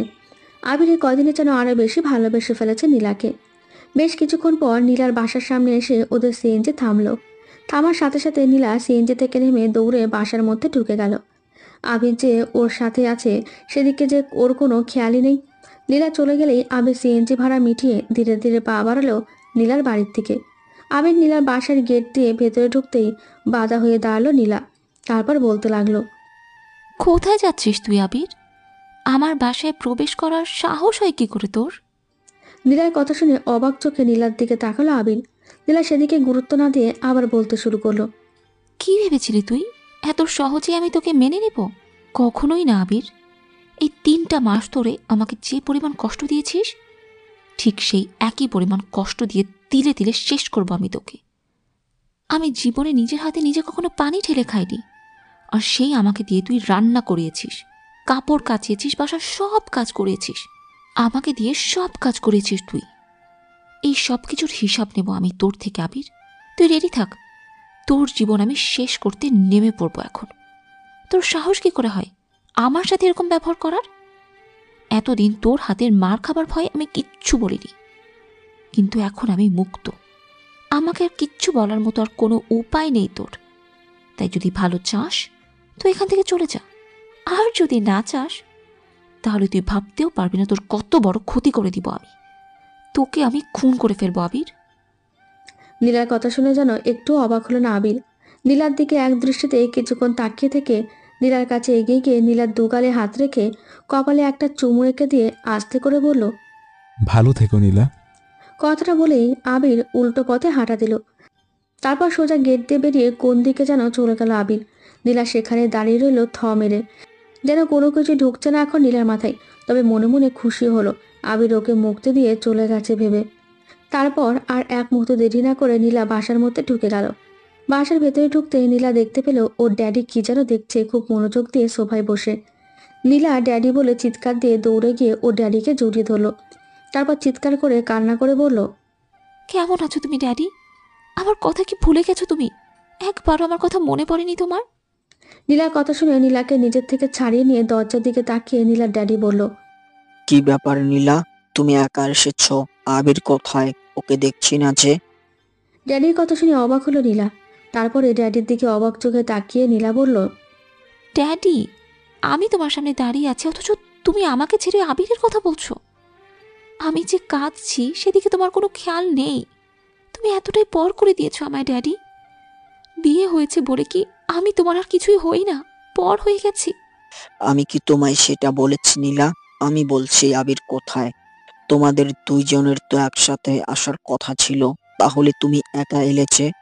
আবির এলো না কেন? আবিরকে দেখতে পাচ্ছি না, ও কোথায় নীলা? আবির আবির আবির কি বলছো তুমি ড্যাডি? আমি আসার পর থেকে তুমি আমাকে ফেলে তখন থেকে খালি আবির আবির করে যাচ্ছ। আমি কি তোমার এতটাই পর হয়ে গেছি যে তুমি আমাকে এতটা দূরে ঠেলে দিচ্ছ ড্যাডি? তুমি জানো ওই আবির নামের শয়তান ছেলেটা আমার সাথে কি কি করেছে?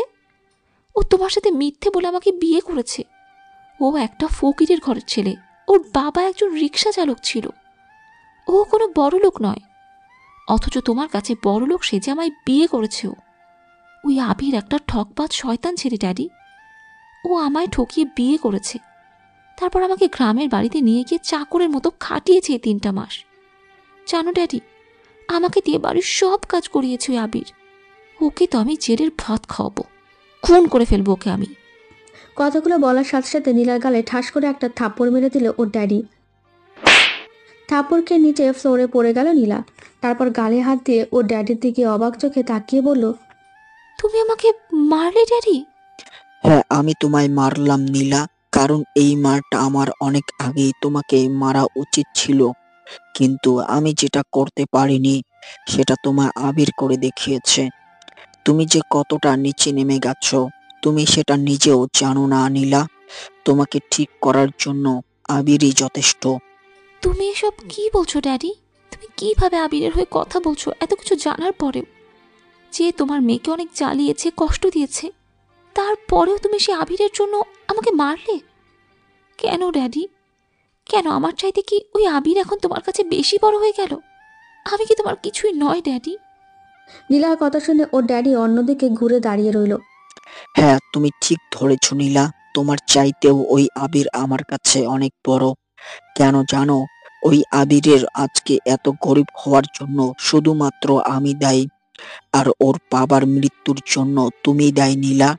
ঠিক তেমনি আবিরের এত কষ্টের কারণ আমি, তুমি, আমরা দুইজনেই। ড্যাডির কথা শুনে ফ্লোর থেকে উঠে দাঁড়ালো নীলা। তারপর অবাক হয়ে ওর ড্যাডির দিকে তাকিয়ে বলল, এইসব তুমি কি বলছো? আমি তো তোমার কথা কিছুই বুঝতে পারছি না ড্যাডি। কিসের কথা বলছো তুমি? আবিরের গরিব হওয়ার জন্য তুমি কেন দায়ী হতে যাবে? মানলাম ওর বাবার মৃত্যুর জন্য হয়তো ভুল করে হলেও আমি দায়ী, কিন্তু তুমি কেন ওর গরিব হওয়ার পেছনের কারণ হতে যাবে? নীলার কথা শুনে টেবিলের ওপরে রাখা ছবির ফ্রেমগুলো নিয়ে নীলার সামনে ধরলো নীলার ড্যাডি। তারপর বলল, এই দেখো নীলা, এখানের ছবিগুলোকে চিনতে পারছো? বলতো এরা কারা? দেখি বলতে পারো কিনা এখানে কি আছে?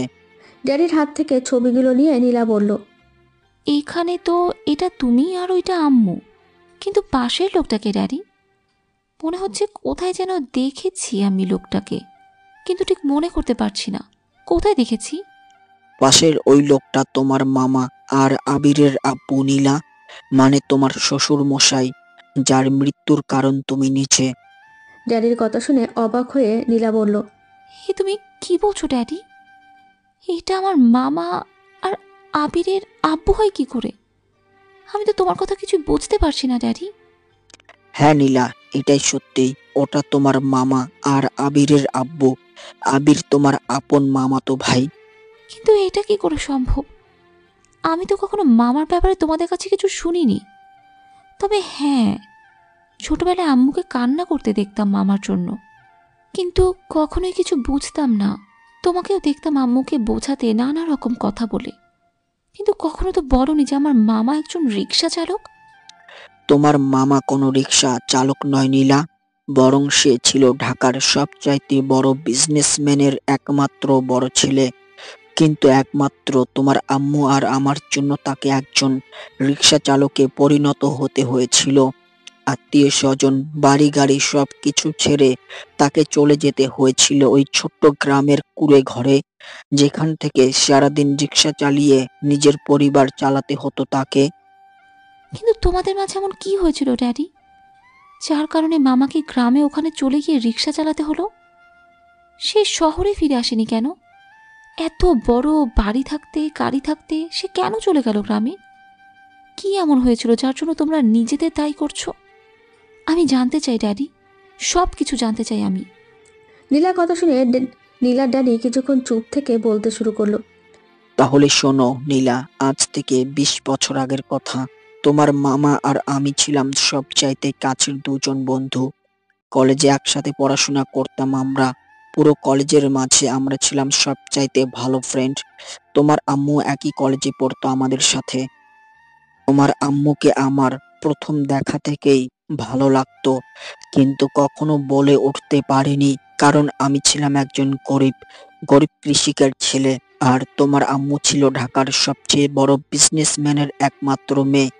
যে কারণে ভয় পেয়ে কখনো তোমার আম্মুকে কিছু বলতে পারিনি। কিন্তু তোমার আম্মুও মনে মনে ভালোবাসতো আমাকে। এটা এক সময় তোমার মামা জানতে পারে। তোমার মামা এতটাই ভালো ছিল যে কখনো ধনী বলে গরিবদের অবহেলা করতো না, বরং ও গরিবদের খুব ভালোবাসতো। তাই আমাদের ভালোবাসার কথাটা জানতে পেরে তোমার মামা সিদ্ধান্ত নেয় তোমার আম্মুর সাথে আমাকে বিয়ে দেবে। কিন্তু এখানে বাধা সাধে তোমার নানা। সে আমার আর তোমার আম্মুর সম্পর্কের কথা জানতে পেরে ডাইরেক্ট বলে দেয় কোনো কৃষিকের ছেলের সাথে সে তার একমাত্র মেয়েকে বিয়ে দেবে না। তবুও যদি তার মেয়ে আমায় বিয়ে করতে চায় তাহলে সে তার মেয়েকে ত্যায্য করবে। তখন তোমার মামা আমাদের ভালোর জন্য নিজের সমস্ত সম্পত্তি তোমার আম্মুর নামে হস্তান্তর করে দেয়, যেটা আমরা কেউ জানতাম না। কিন্তু যখন তোমার নানা এইসব ব্যাপারে জানতে পারে তখন তোমার মামাকে ত্যায্য পুত্র করে আর বলে যে তোমার মামা যদি আর এই শহরে থাকে তাহলে তোমার মামা তোমার নানার মরা মুখ দেখবে। সেজন্য সেই দিনই তোমার মামা এই শহর ছেড়ে আমাদের কাউকে না জানিয়ে কোথায় যেন হারিয়ে যায়। আমরা তারপর অনেক খুঁজেছি তাকে। তোমার নানাও নিজের ভুল বুঝতে পেরে আমাদের বিয়ে দেয় আর তোমার মামাকে অনেক খোঁজাখুঁজি করে। কিন্তু দুঃখের ব্যাপার হলো আমরা কোথাও তাকে খুঁজে পাই না। আর এত বছর পর যখন তাকে খুঁজে পাই তখন সে মারা গেছে। আর সেটাও তোমার কারণে নীলা, শুধুমাত্র তোমার কারণে। এতটুকু বলে থামলো নীলার ড্যাডি। ড্যাডির কথা শুনে অবাক হয়ে নীলা বলল, এত কিছু ঘটে গেছে অথচ আমি কোনো কিছুই জানি না এসব কথা। তুমি আমায় আগে কেন বলনি যে আমি মামার মৃত্যুর জন্য দায়ী? আমার জন্য আমার মামার এভাবে মৃত্যু হবে আমি কখনো ভাবতে পারিনি ড্যাডি। যে মামা তোমাদের জন্য এত কিছু করেছে সেই মামার মৃত্যুর কারণ হব আমি। ভাবতেই কষ্টে বুকটা ফেটে যাচ্ছে ড্যাডি। আমি কিছুতেই মানতে পারছি না এটা। নীলার কথা শুনে ও ড্যাডি বলল, জানো নীলা, যখন আমি জানতে পারলাম যে তুমি একটা ছেলেকে জেলে পাঠিয়েছো তখন আমি 1 মিনিটেও দেরি না করে সেখানে চলে গিয়েছিলাম। কারণ আমি আগে থেকে জানতাম তোমার রাগ সম্পর্কে। আমি আগেই ভেবে রেখেছিলাম নিশ্চয় ছেলেটার কোনো দোষ নেই আর তুমি নিশ্চয় নিজের রাগের বশে ওকে বিনা দোষে জেলে পাঠিয়েছো। তাই আমি ছেলেটার কাছে যাই ওকে ছাড়াবো বলে, কিন্তু কখনো ভাবতে পারিনি এই ছেলেটাই হবে আমার সবচেয়ে কাছের বন্ধুর ছেলে। যখন ওর সম্পর্কে সবকিছু জানতে পারি তখন বুঝতে পারছি ও তোমার মামার ছেলে।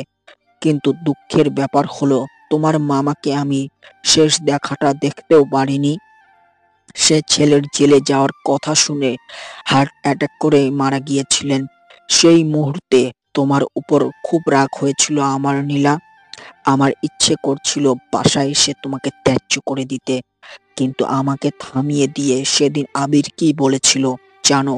ও বলেছিল আমি যেন তোমাকে কিছুই না করি, কারণ ও তোমাকে ভালোবাসে আর তোমাকে বিয়ে করতে চায়।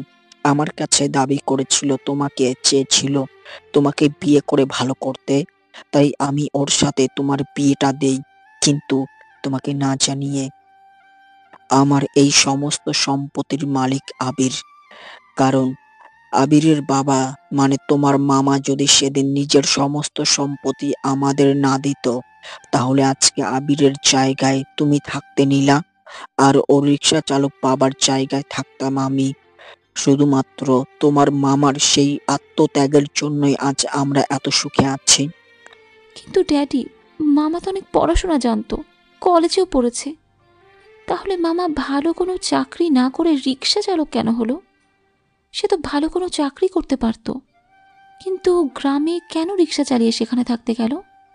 কারণ তোমার মামা চায়নি তোমার নানার সামনে এসে তোমার নানার মরা মুখ দেখতে। তোমার নানা যখন তোমার মামাকে ওই কসম দিয়েছিল যে তোমার মামা যদি এই শহরে আসে তাহলে তোমার নানার মরা মুখ দেখবে, সেই দিনই তোমার মামা এখান থেকে চলে যায় আর কখনো শহরে আসেনি।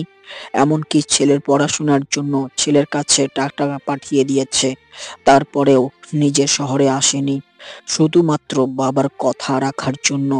এতটাই ভালো একজন মানুষ ছিল তোমার মামা।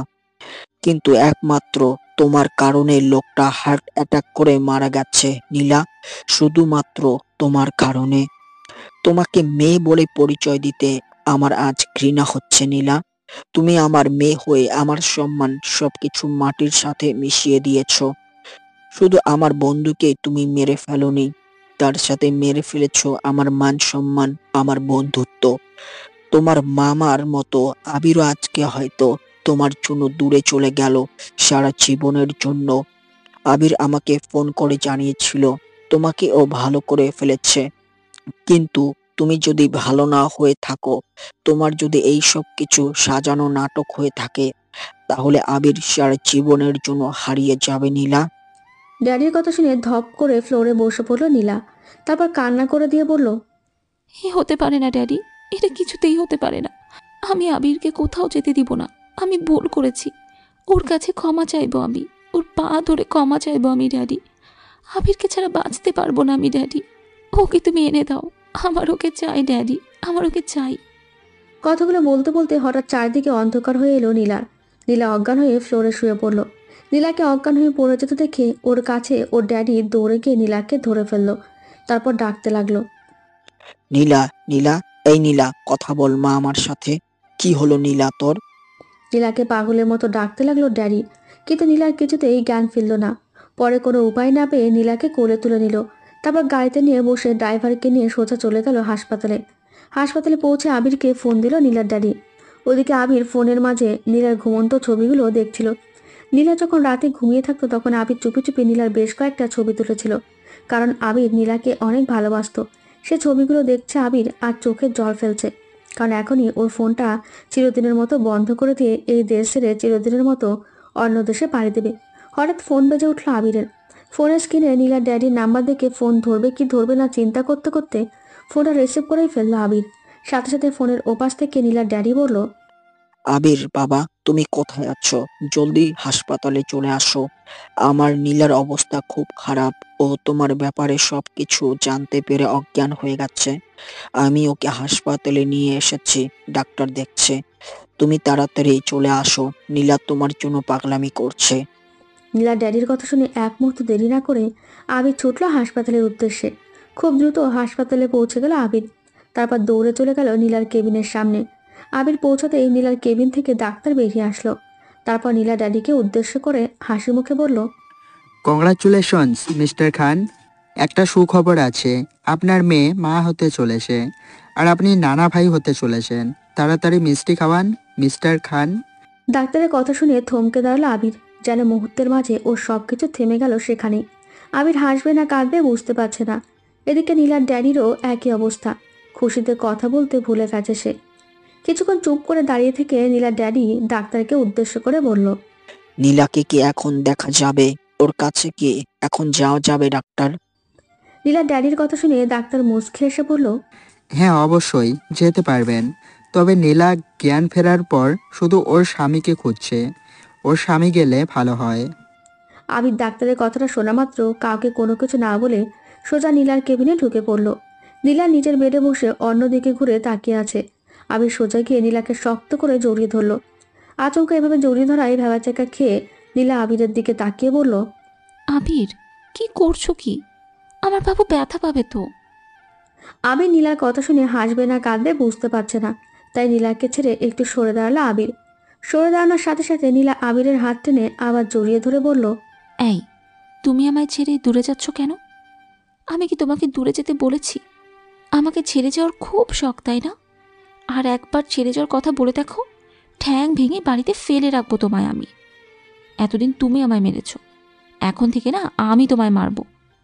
এখন থেকে উল্টো শাসন হবে, বুঝলে?